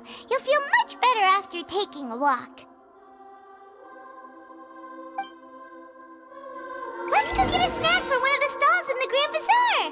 That'll be sure to lift our spirits. It must be really tough being the only one who remembers all that, but Paimon's always here to help cheer you up. There's a few things I'd like to look into. You should go take a walk and try to unwind.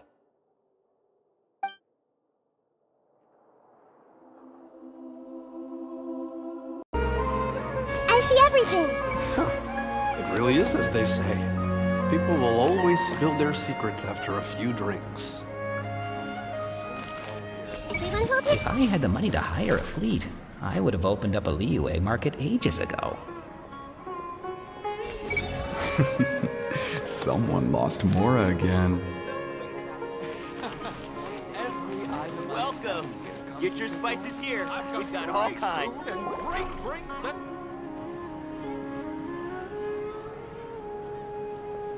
We're here! What should we eat first?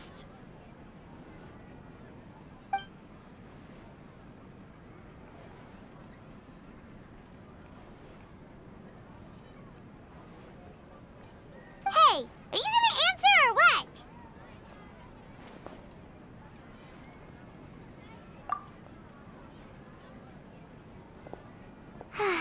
Alright, whatever you want. Well, Paimon will be right here when you figured stuff out. Then we can get something to eat.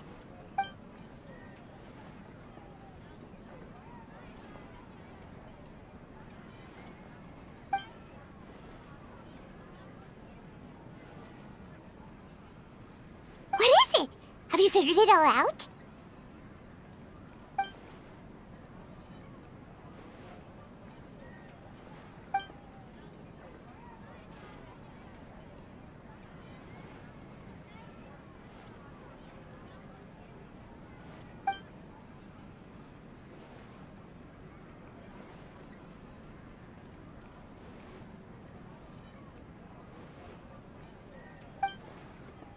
Why'd you jump up all of a sudden?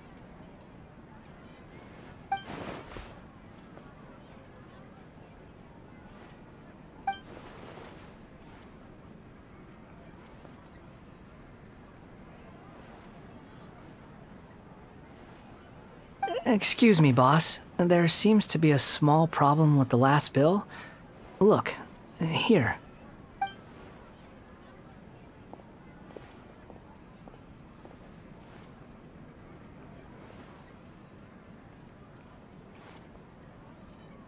Hey! Hey, wait! Hmm? You mean me? No, not you. That kid! Didn't you see? Little rascal grabbed my last 2 fresh Sunsettias and ran off. Look, if you're gonna help out here, you can't keep spacing out, okay? What is it? The work's too boring for you? Or has the big city got too many distractions? I wasn't paying close enough attention. Sorry, boss. I think you're right. Maybe it's the city.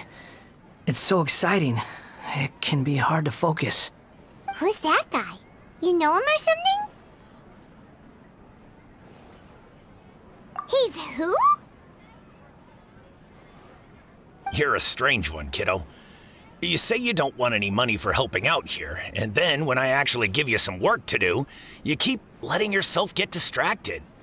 I don't want to take advantage, so I'm happy to pay you what I'd pay anyone else. But if you keep acting like this, pretty soon I won't be able to afford to. No, please. I mean it. You don't need to pay me anything. I'm just so thankful you agreed to take on an outsider like me. You're welcome, I guess. But I got bigger things to worry about. Look, we're all out of Sunsettias, and I promised the lady down the street I'd deliver a fruit bowl this evening. Leave it to me. I'll find some more. Just a moment. I'll be right back. Stop. I'm gonna level with you, kiddo. I've never met a worker who said they didn't want a wage before. And at first, I got greedy. Couldn't believe my luck. but I figured you'd start asking for something in return eventually. You don't want money. You don't take days off. And in your free time, all I see you do is wander around, taking in the sights. Are you a drifter or something? That's right, I am. We can talk more about that later. First, let me get those fruits you needed. Sunsetius, was it? I'll be right back. Hey, what do we do now? Okay, stay out of sight. Don't let him see you.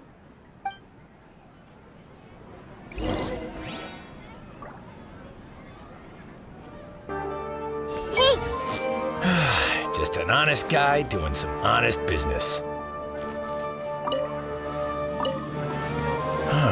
That was a good batch of Sunsetius, too.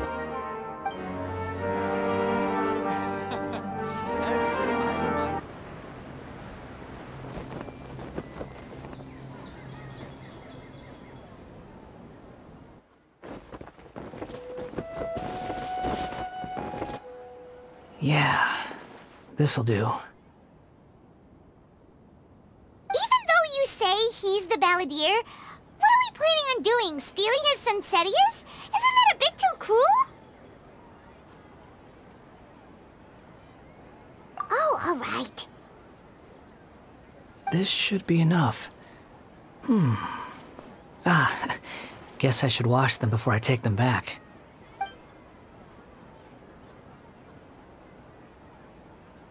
Huh? You two over there. Is there something I can help you with? He spotted us! You've been following me all the way from the city. I'd have to be blind not to notice. Have we met before? No, we haven't met. But you know me? I have no recollection.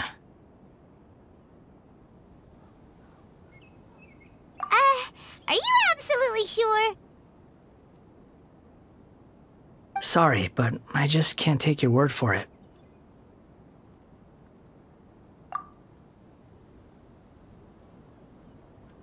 A puppet?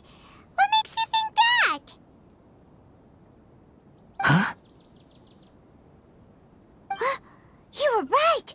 The look on his face! I guess you do know me after all. That is not something I share with a lot of people. Look, I'm just a wanderer. But seeing as you've gone through all this trouble to track me down, I'm sure whatever it is must be important. Okay, but please let me deliver these goods to my boss first. Are you really working for that guy? He said you don't want any more for it. Is that true? Yes, I ran into him out in the wilderness during a storm, and he let me take shelter in his cart. In return, I said I'd be his helper for a while.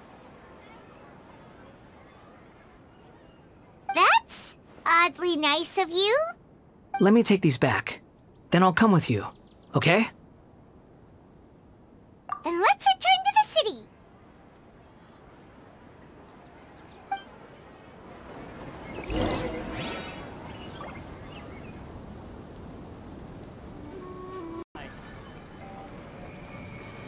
Everyone hold hands. Just an honest guy doing some honest business. Here you go, boss. I'll leave them right here. Oh, you really went and picked some more. Who are these two? Something's come up, and they need to borrow me. Sorry, boss. I'm afraid I'll be away from the stall for a while. I was just about to pay you anyway. Go wherever you want, kid. Don't waste your time here. What? I get it, okay? You just wanted to help me out, to thank me for giving you shelter from the rain that day. Even then, I don't understand why you're so adamant that you don't want any pay for it. But look, It was pouring down, and there you were, sauntering along without a care in the world, like you had nowhere to be and didn't even care that it was raining. Imagine you were me for a second. It's a little weird, right? Why is this guy traveling during a rainstorm if he's not trying to get somewhere? And why is he taking a shortcut through the open country if he's not even in a hurry? But anyway, taking you in didn't put me out even slightly. You don't owe me a thing for it. Certainly not all this. Your time is valuable. You know, you should go live your life. But I don't...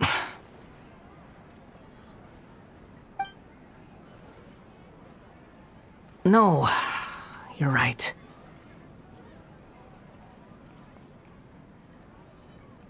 Then I suppose this is where we say goodbye. Thank you again for taking me into the city. Don't mention it, kiddo. I've run into all kinds of characters over the years. I just hope you find your path. Thank you.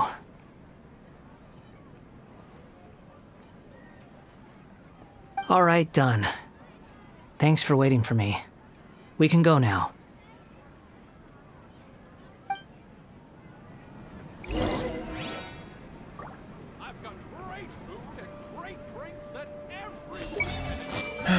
Just an honest guy doing some honest business. Don't worry about me.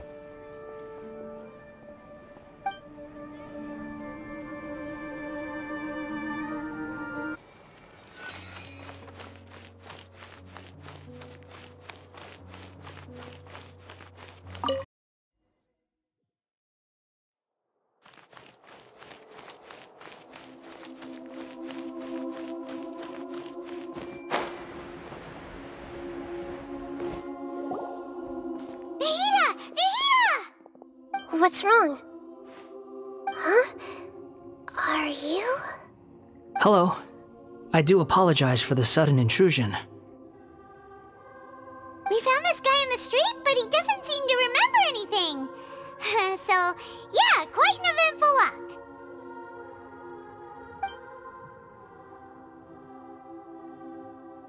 You say that you are trekking across Teyvat to train yourself.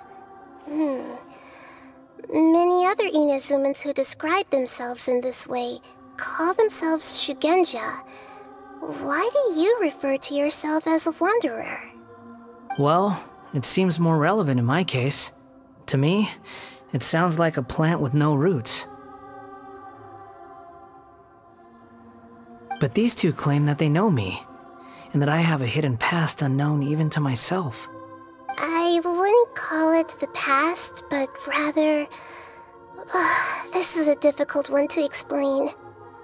I don't like to rely on using terms like this often, but in your case, it seems that it ought to be called, previous incarnation. Oh, like a past life or something? Yes, something far more distant than the past. So far away that you cannot perceive it. Okay, I have to ask.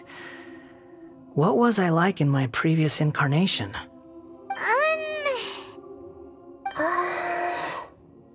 Oh, okay. I see. You want to tell me, but you can't bring yourselves to say it. Looks like I didn't have the most wonderful existence in my previous incarnation. If it's that difficult to talk about, I have no doubt it will be just as difficult to hear. But I'll be able to handle it. Please, tell me the truth. Is truth something you care a lot about? Yes.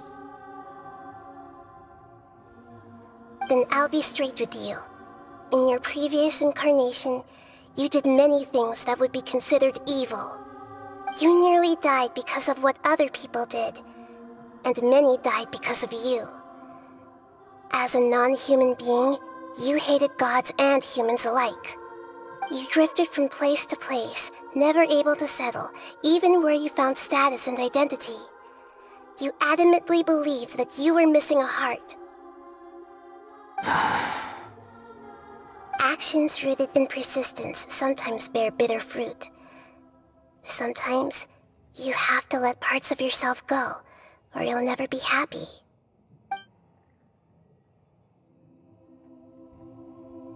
I gave everything I had, but it barely changed history at all.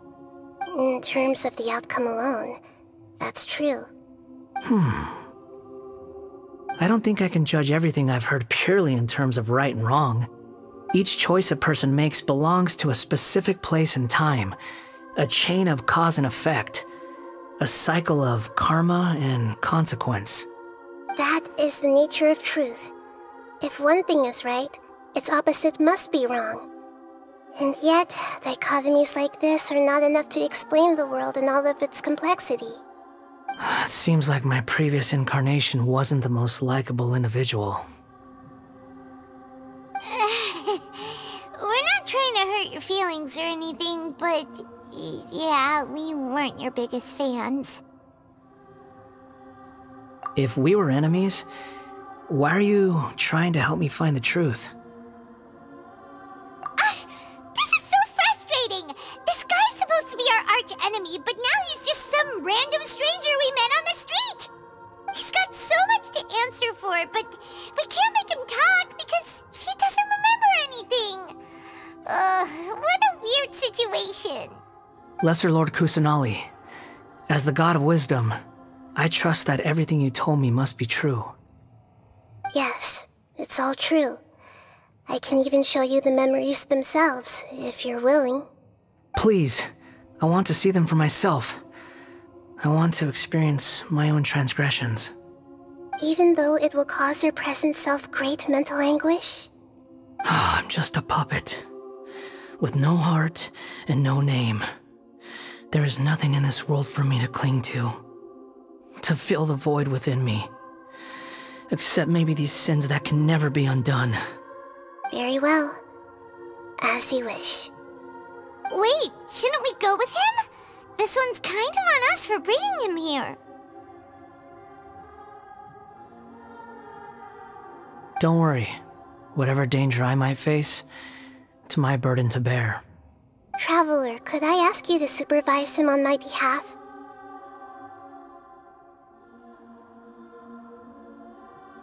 Oh, good point. Given your, unique situation, we'd better keep an eye on you. Understood. Thank you. Now, prepare yourselves, everyone.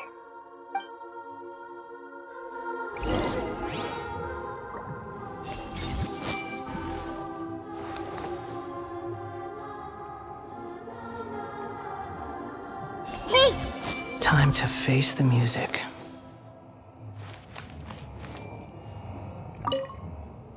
No matter what lies ahead, I'll face it. Whatever it takes. I'm just sorry that you have to join me for the whole thing.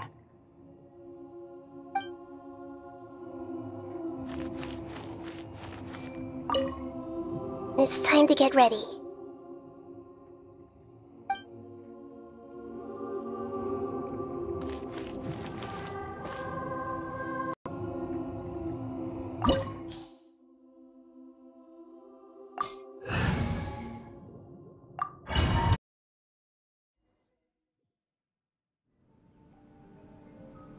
This looks like Inazuma.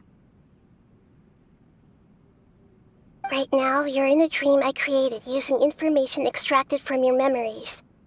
These memories will show you the raw truth, but be aware that enemies may react just like in the real world. Please be careful.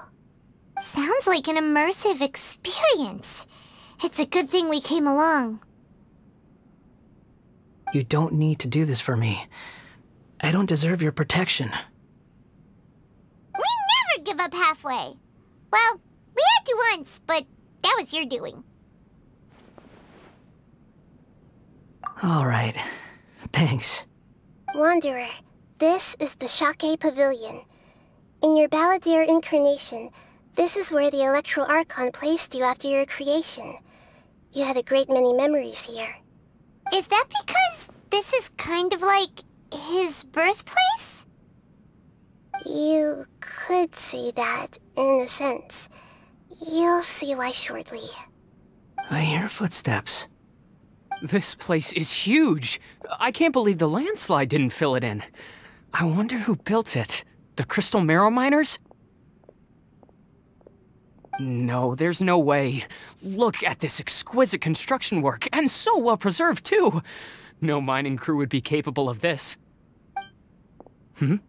There's someone passed out on the ground.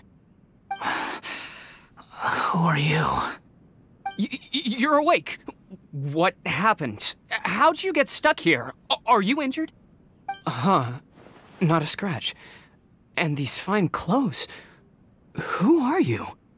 This man is Katsuragi, deputy to Torichiyo's adopted son, Mikoshi Nagamasa. He found the balladeer in Shake Pavilion and took him back to Tatarasuna. And the rest is history. Well, it used to be. In the original version of events, Katsuragi was ultimately killed by Nagamasa. Let me get you out of here. Our people are nearby. Hang in there. During the Tatarasuna incident, Niwa was murdered by the doctor disguised as a mechanic. The balladeer, then known as the Kabukimono, disappeared not long after. As the second in command at Tatarasuna, responsibility for what had happened fell to Mikoshi Nagamasa. But Katsuragi had sworn lifelong loyalty to Nagamasa after the latter had once saved his life.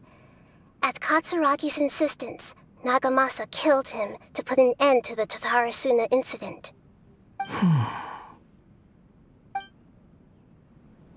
Katsuragi seems like he was a good guy. He looks like a warrior, but he has a kind face. Why couldn't he live a long and happy life?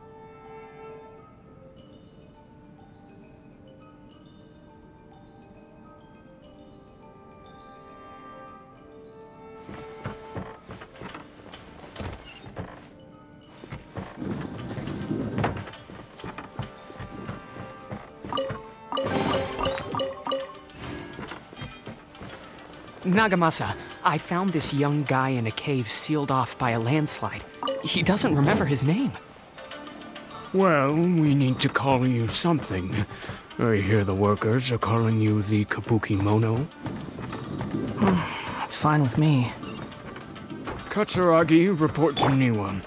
Tell him we have someone new joining us.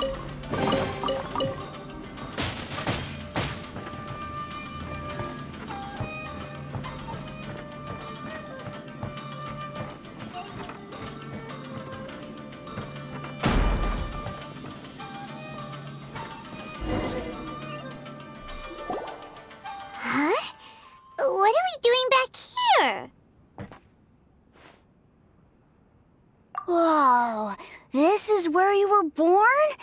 It's pretty, but there's nobody here. I was abandoned, like you. I lived here for a while at first, but there's nothing for us here. We can't stay. Okay. I heard my mom and dad used to make swords, but the factory manager died, and then my dad got sick.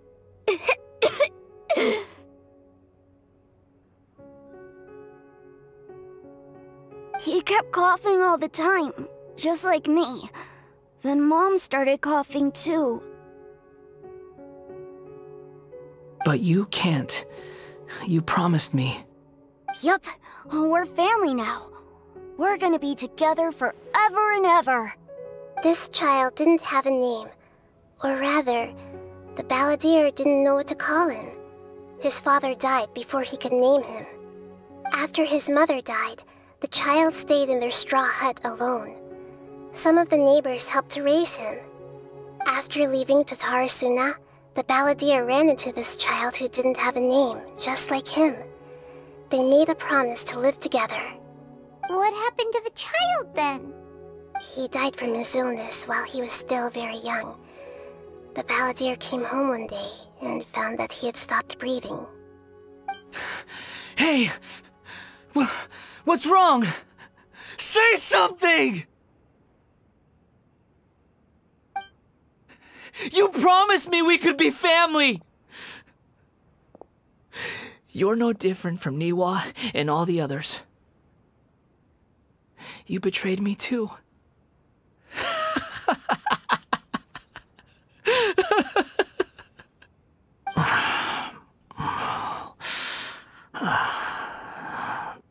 The voices have gone. It looks like the memory ends here. Let's keep going.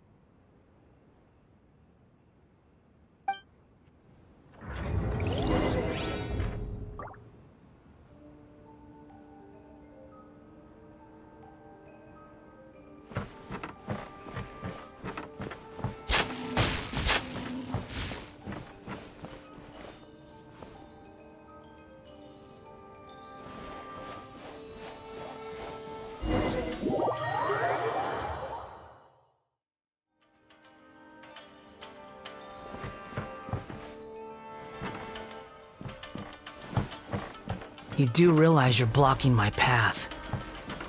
I come not to obstruct you. I've been waiting. What you are truly is a weapon.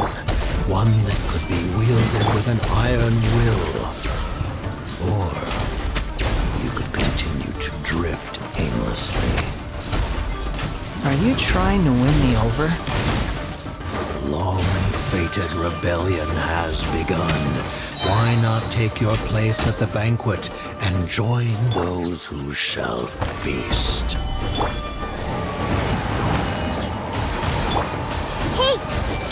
Emerge, right now. Emerge. Time to fulfill my duties. My duty. At an end. Looks like I went too far.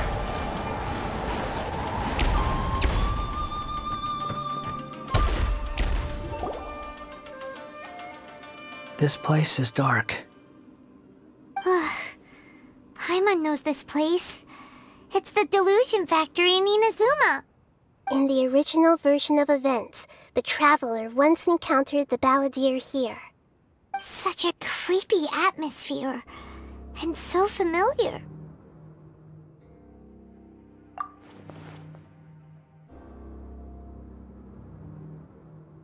Hey! Look over there! Well, well, my fair lady. Is this rundown factory and these incompetent fools all for me? Wow. You shouldn't have. Huh. What do you have to gain from belittling your subordinates? You might not want to admit it, but you are a part of this plan. Perhaps you find fighting in the Abyss to be a more meaningful use of your time? Oh, but of course, even this pales in comparison to being experimented on by the doctor. What a sharp tongue you have. Funny how negotiating never seems to be your strong suit. For the task ahead, I suggest you keep your true feelings to yourself. Save your breath.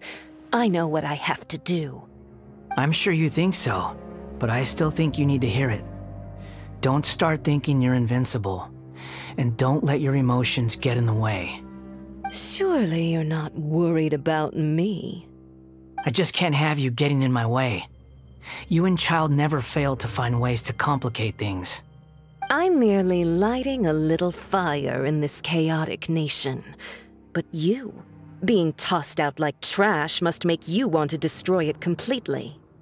Do you remember the last time you were here?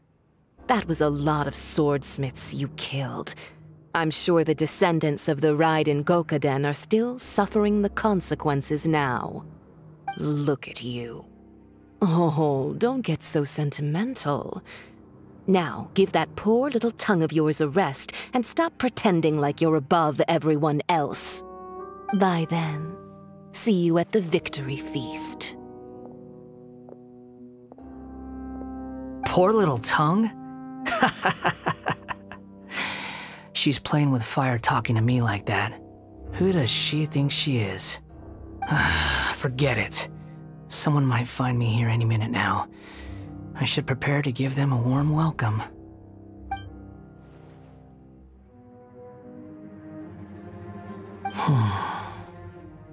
The plot does not end here. There is more of this story to come. Wanderer, are you able to continue? Yes. Please don't worry about me. Why are you staring at me in silence? Can't you think of a nicer way to express yourself? I'm under no obligation to be nice to you. Besides, I thought nothing mattered to you except results and your own interests. Isn't that right, witch? Muddle-headed puppet. You're only number 6 because you can take more abuse than other humans. Do you really count that as an asset? You're about as much fun to be around as a raging inferno. But before we murder each other, it'd be best if we finish our duties.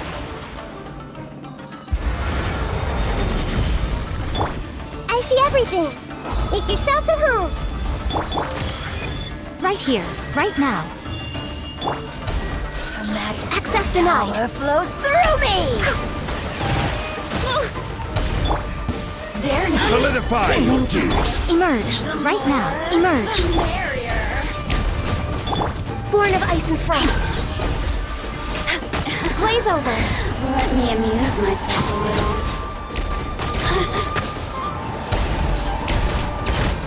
Look at me. Can't run from death.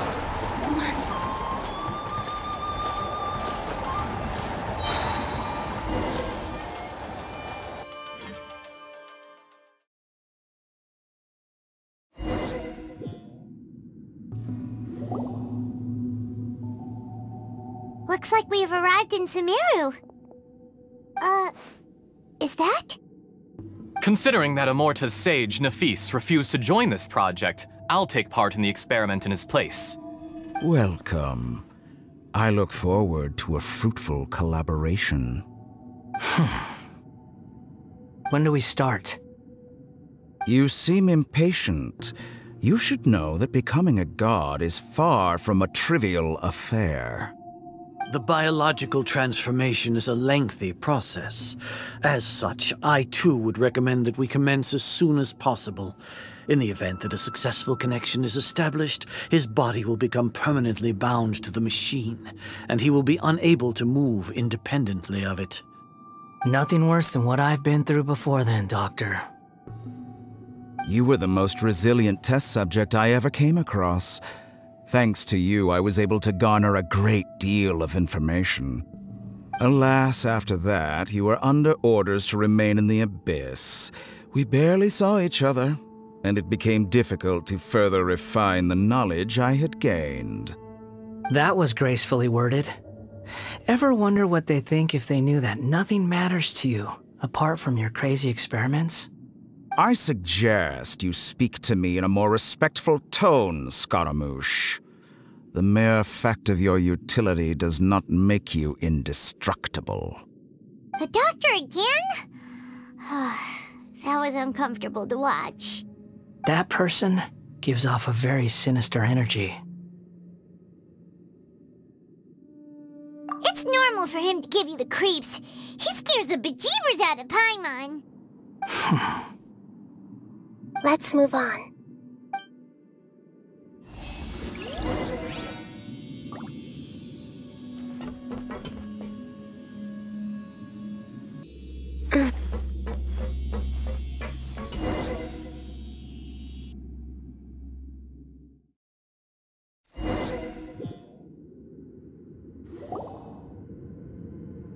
You're a god.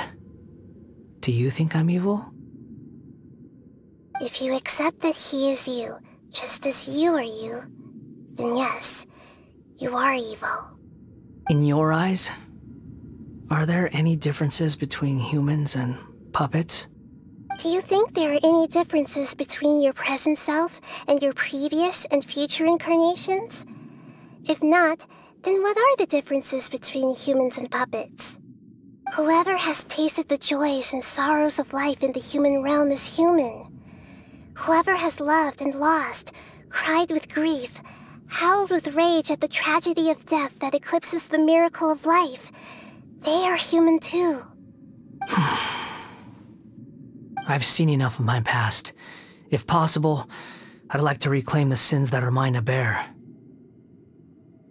No matter the consequences, I won't run from blame or punishment. Whatever I am due, let it come to pass. Can you return my memories to me? Huh? But won't that mean you'll lose your current identity? I've always believed that human lives follow a set of rules, with each person being a collection of past experiences. As a puppet living in a human world, my life is subject to the same rules. Regaining your memories means reverting completely to your previous incarnation. All the emotions that you discarded will return to you. Are you sure you want to do this? I've lived with the void in my chest my whole life. My creator didn't need me. And ever since I awoke, I've just drifted from one place to the next. But then I met you. And I finally realized that reclaiming my missing sins might be my one opportunity to become my true self.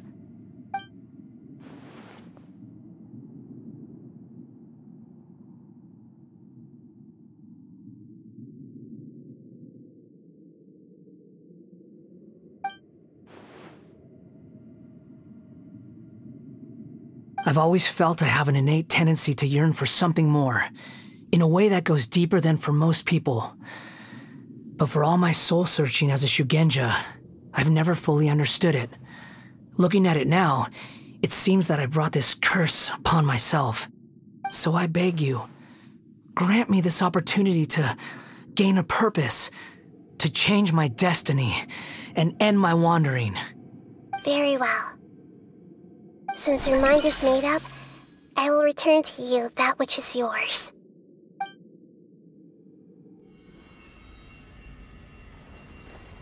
You have made your decision. Now, take this.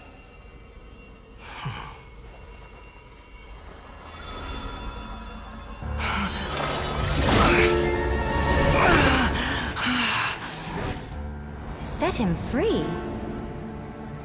A puppet? What's he doing here? You're a human as far as I'm concerned. Everyone's here. Wonderful. What a fine blade. Nagamasa will be thrilled. This is my...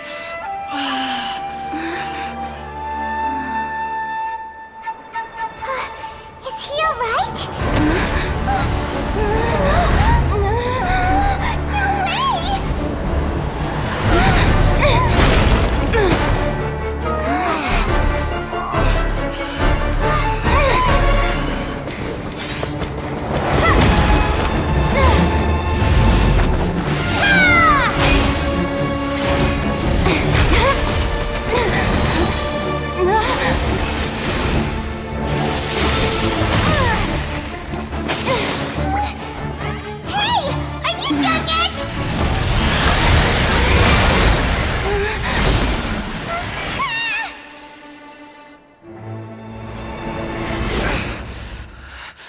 All worthless dross will be purged. That's why this won't be the end.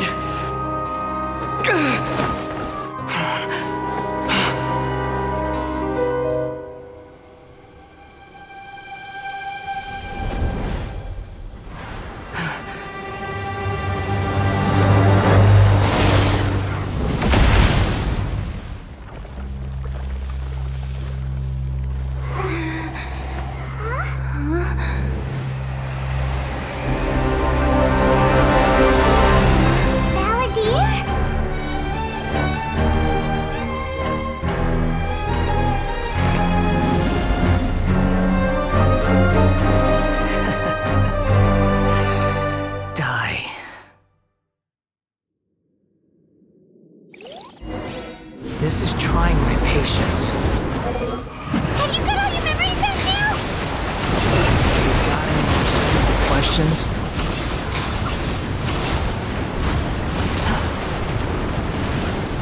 Feeble human! Squall and Fury,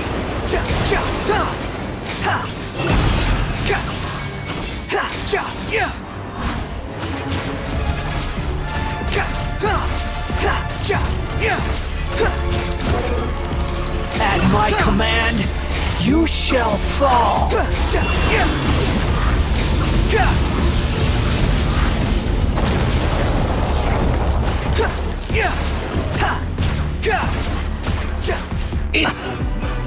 You're dead!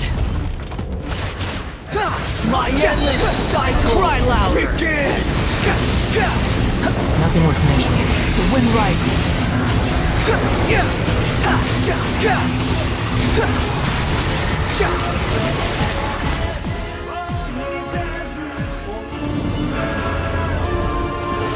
Squall and fury.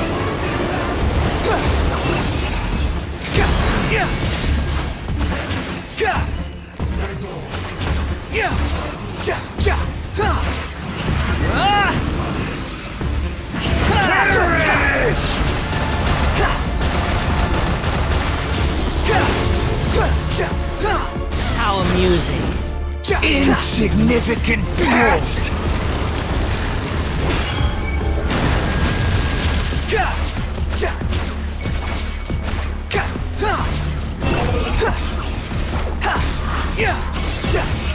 Feeble human!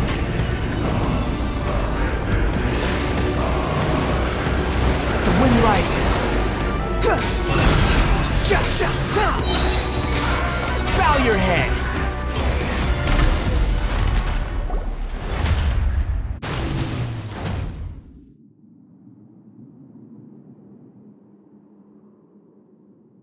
Imbecile! Get out of my sight. It disappeared. Did we win? What did you expect? I'd never lose to that. There's the tone of voice again. You're definitely back to your old self. Wait, but it was you inside that thing too! What have you got to be smug about? Sorry. I'm harsh on myself and everyone else. Just the way I am. You sound like you're concerned about me.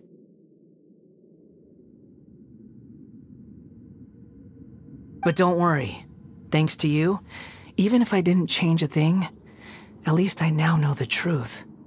The memory recovery seems to have been a success. This dream has served its purpose. Come on. Let's continue this outside.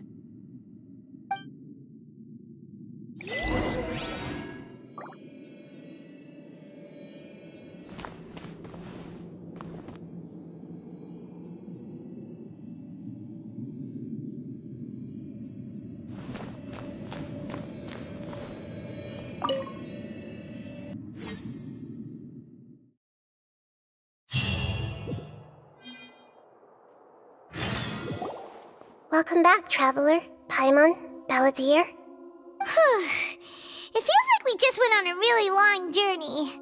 Paimon's exhausted. You don't like being addressed by that name? It's fine. But I was just thinking, I should probably change it. After learning about everything the doctor did, there's no way I can carry on using a name connected to him.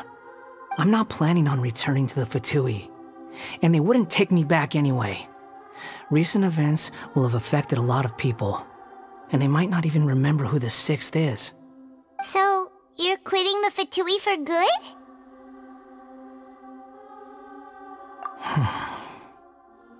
It's like you said, Lesser Lord Kusanali. Everything may look futile, but it wasn't completely meaningless. At least I made a lot of people forget about me. But that doesn't mean your own past has disappeared. Of course. And your main goal, for which you gave up everything you had, you weren't able to achieve it. I hope you can see and understand that. Changing the world, changing the past, changing the fates of other people, these are not simple things to accomplish. What you are looking for is complete annihilation. But this is just a fantasy. Even if the balladeer is removed from existence, the world will not heed your will. Indeed. How ridiculous. Do you regret doing all that when you've gotten so little in return? Even if I'm completely worthless, there's nothing in the world worth regretting. Lesser Lord Kusanali, you purposely left that information in Irminsul, didn't you? Yes, and I took pains to make sure that you'd acquire that information naturally. Why would you go to such lengths? You trying to win me over too? In all honesty, your past experiences have made you a useful asset to Sumeru and to me. Winning you over was indeed a part of my plan. But before that, I wanted to tell you the truth about your past. If all I wanted to do was use you, then I'd be no different from the doctor. Very clever. I guess you could say that's one of my virtues. Utility to others is what gives me worth. So if embracing my sins is what it takes to make me useful again, so be it. Oh right, I almost forgot. You're the good guys. You're into justice and all that. Sorry if I have a slightly different perspective on things, but I don't feel like I've been duped. The wisest leaders are fated to end up with the best helpers. I can live with that. I'm glad you're able to think of it in that way. Traveler, in the future, I'll continue to search Irminsul more deeply and see what secrets can be uncovered. Including the beginning of your twins' journey recorded in Irminsul. What exactly happened before and after that point? I want to know as well. I will try. Traveler. After I dove into the information torrent in Irminsul, why did you go to Inazuma? So that's how you found out whose fate had changed. And how? Well, whatever your reasons, you did me a favor. And I'll do everything I can to pay it back. Borrowing and returning are the only real relationships between individuals. I'll balance the books one day. Don't you worry. That's not true. A relationship between two people is not simply a ledger that can be reset to zero. I think deep down you realize this. People who show up in your life don't just evaporate like water drops and leave nothing behind. There is no such thing as balancing the books. Some things in this world can never be brought back, and they can never be changed, which is why there is emotion in the human world. Everything that you feel is real and lasting, and whatever is missing in you will not be made whole. To be human is to live with imperfections. You can choose whether or not you want to be human. But humans can't live without a heart, can they? Anyway, I gave up trying to become a human a long time ago. You understand what pain is perfectly well, even without a heart. You're just bearing your feelings. The past is set in stone, but you can keep moving on. And the longer your future lasts, the shorter your past will become, until one day, it is but a tiny fraction of your life. Sounds like you've got a future planned out for me. Everything's ended up being pretty darn complicated. Paimon doesn't even know where to start, but the most important thing now is that you need to follow Nahida. Otherwise, all our efforts will have been for nothing.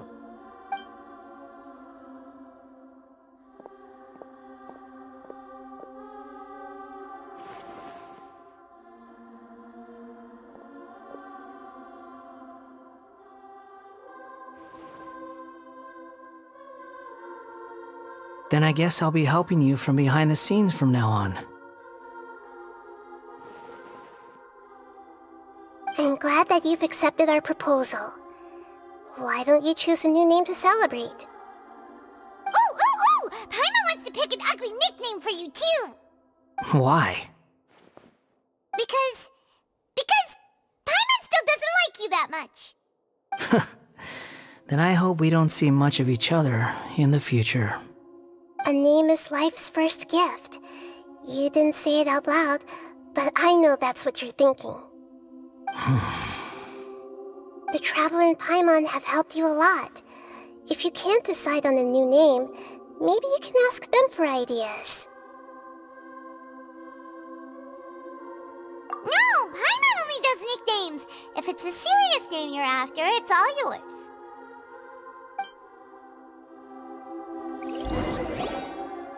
Have you got anything?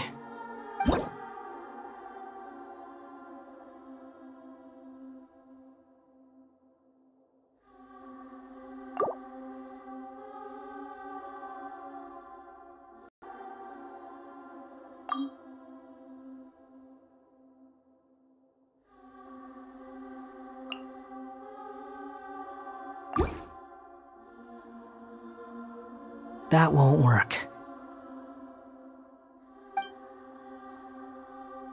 Okay. Have you got anything?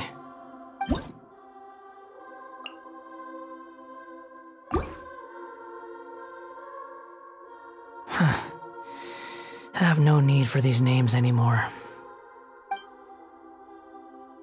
Okay.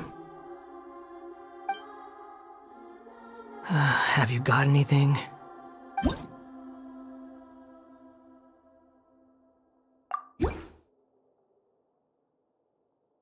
Are you sure?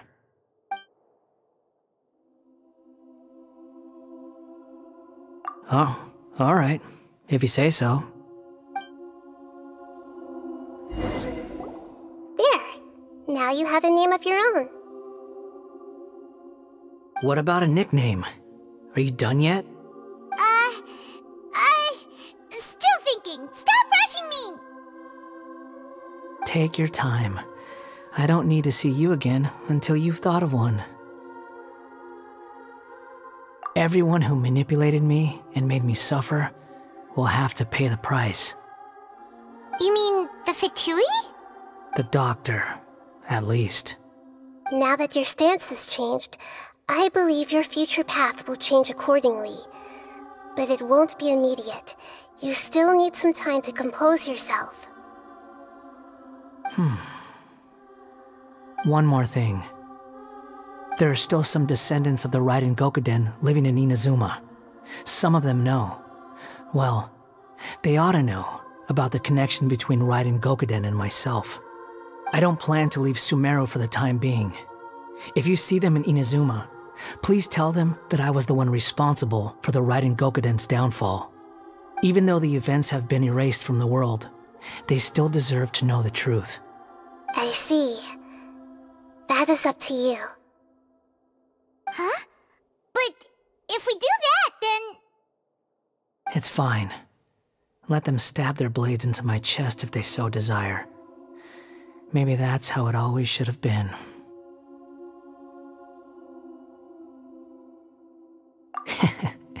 No nonsense. I like it. Alright, let's call it a day. Goodbye, wise deity. And you too. He's gone. What he went through today would have been like living an entire lifetime in an instant. He'll need some time to calm down. Yeah, true. But even so, after everything that's happened, he doesn't seem quite as fierce anymore. So we can finally go eat? Paimon is starving. Thank you both. I hope you will find somewhere nice to go and relax for a while.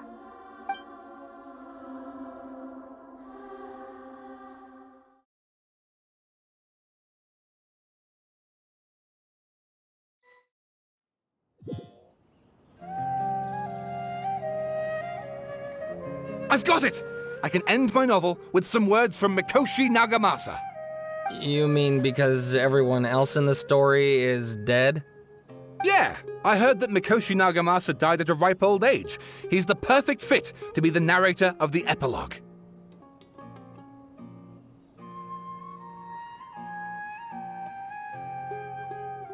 The dark clouds had dissipated, but they continued to cast their shadow in Mikoshi Nagamasa's mind for decades to come. Then, one night, as an old man, he had a dream, On the night when that prized blade, the Daitatara Nagamasa, was forged, the people rejoiced, and there was painting, dancing, and drinking. All these expressions of joy melted down in the furnace fire and turned into red clouds that rallied around the final sunrise that Mikoshi Nagamasa saw in his lifetime. Life is a story too long to be told, a journey that you must walk to behold.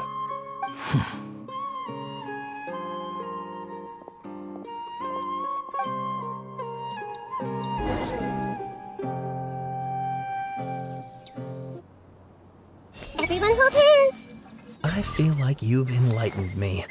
I can finally finish my essay. I guess the sword that entered Mikoshi Nagamasa's memory in his final moments was called Daitatara Nagamasa instead of Katsuragi Kiri Nagamasa, because he still had fond memories of it. Akaba, thanks for inviting me to research together. Of course, Sawada. Your creativity has been indispensable to me. Without you, I'd have scratched my head bald by now.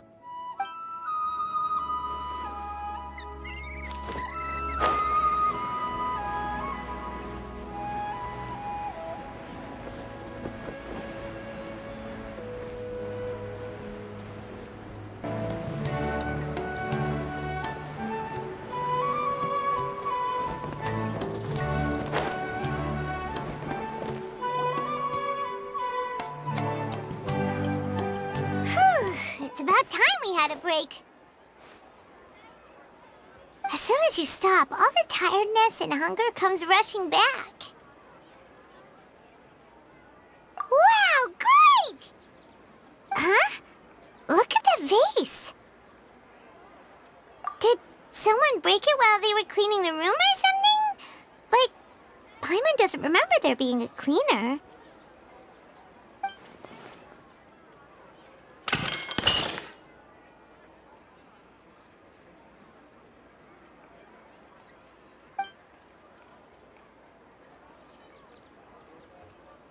You sound lost and confused.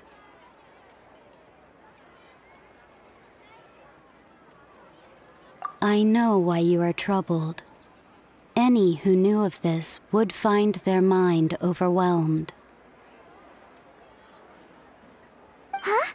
Is there someone here talking to us? Unfortunately, the fate of Tevat cannot easily be changed. Perhaps a god may have a slim chance, but for anyone else, who can say? When a small animal runs into a tree trunk, though the tree may sway, it is not displaced. The same is true of fate, like a vase that falls to the ground.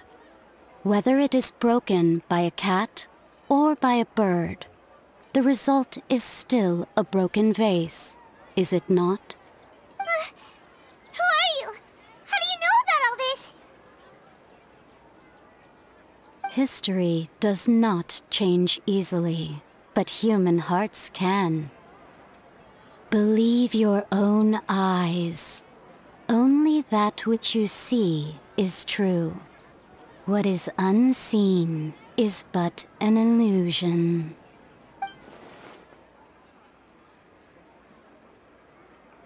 The voice has disappeared. And who the heck was that? And what were they doing coming out of nowhere and saying all that scary stuff?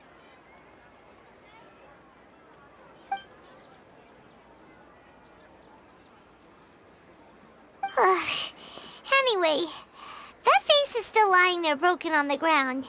Should Paimon go get someone to clean it up? It feels wrong just leaving it there. Just a moment. Paimon will be right back.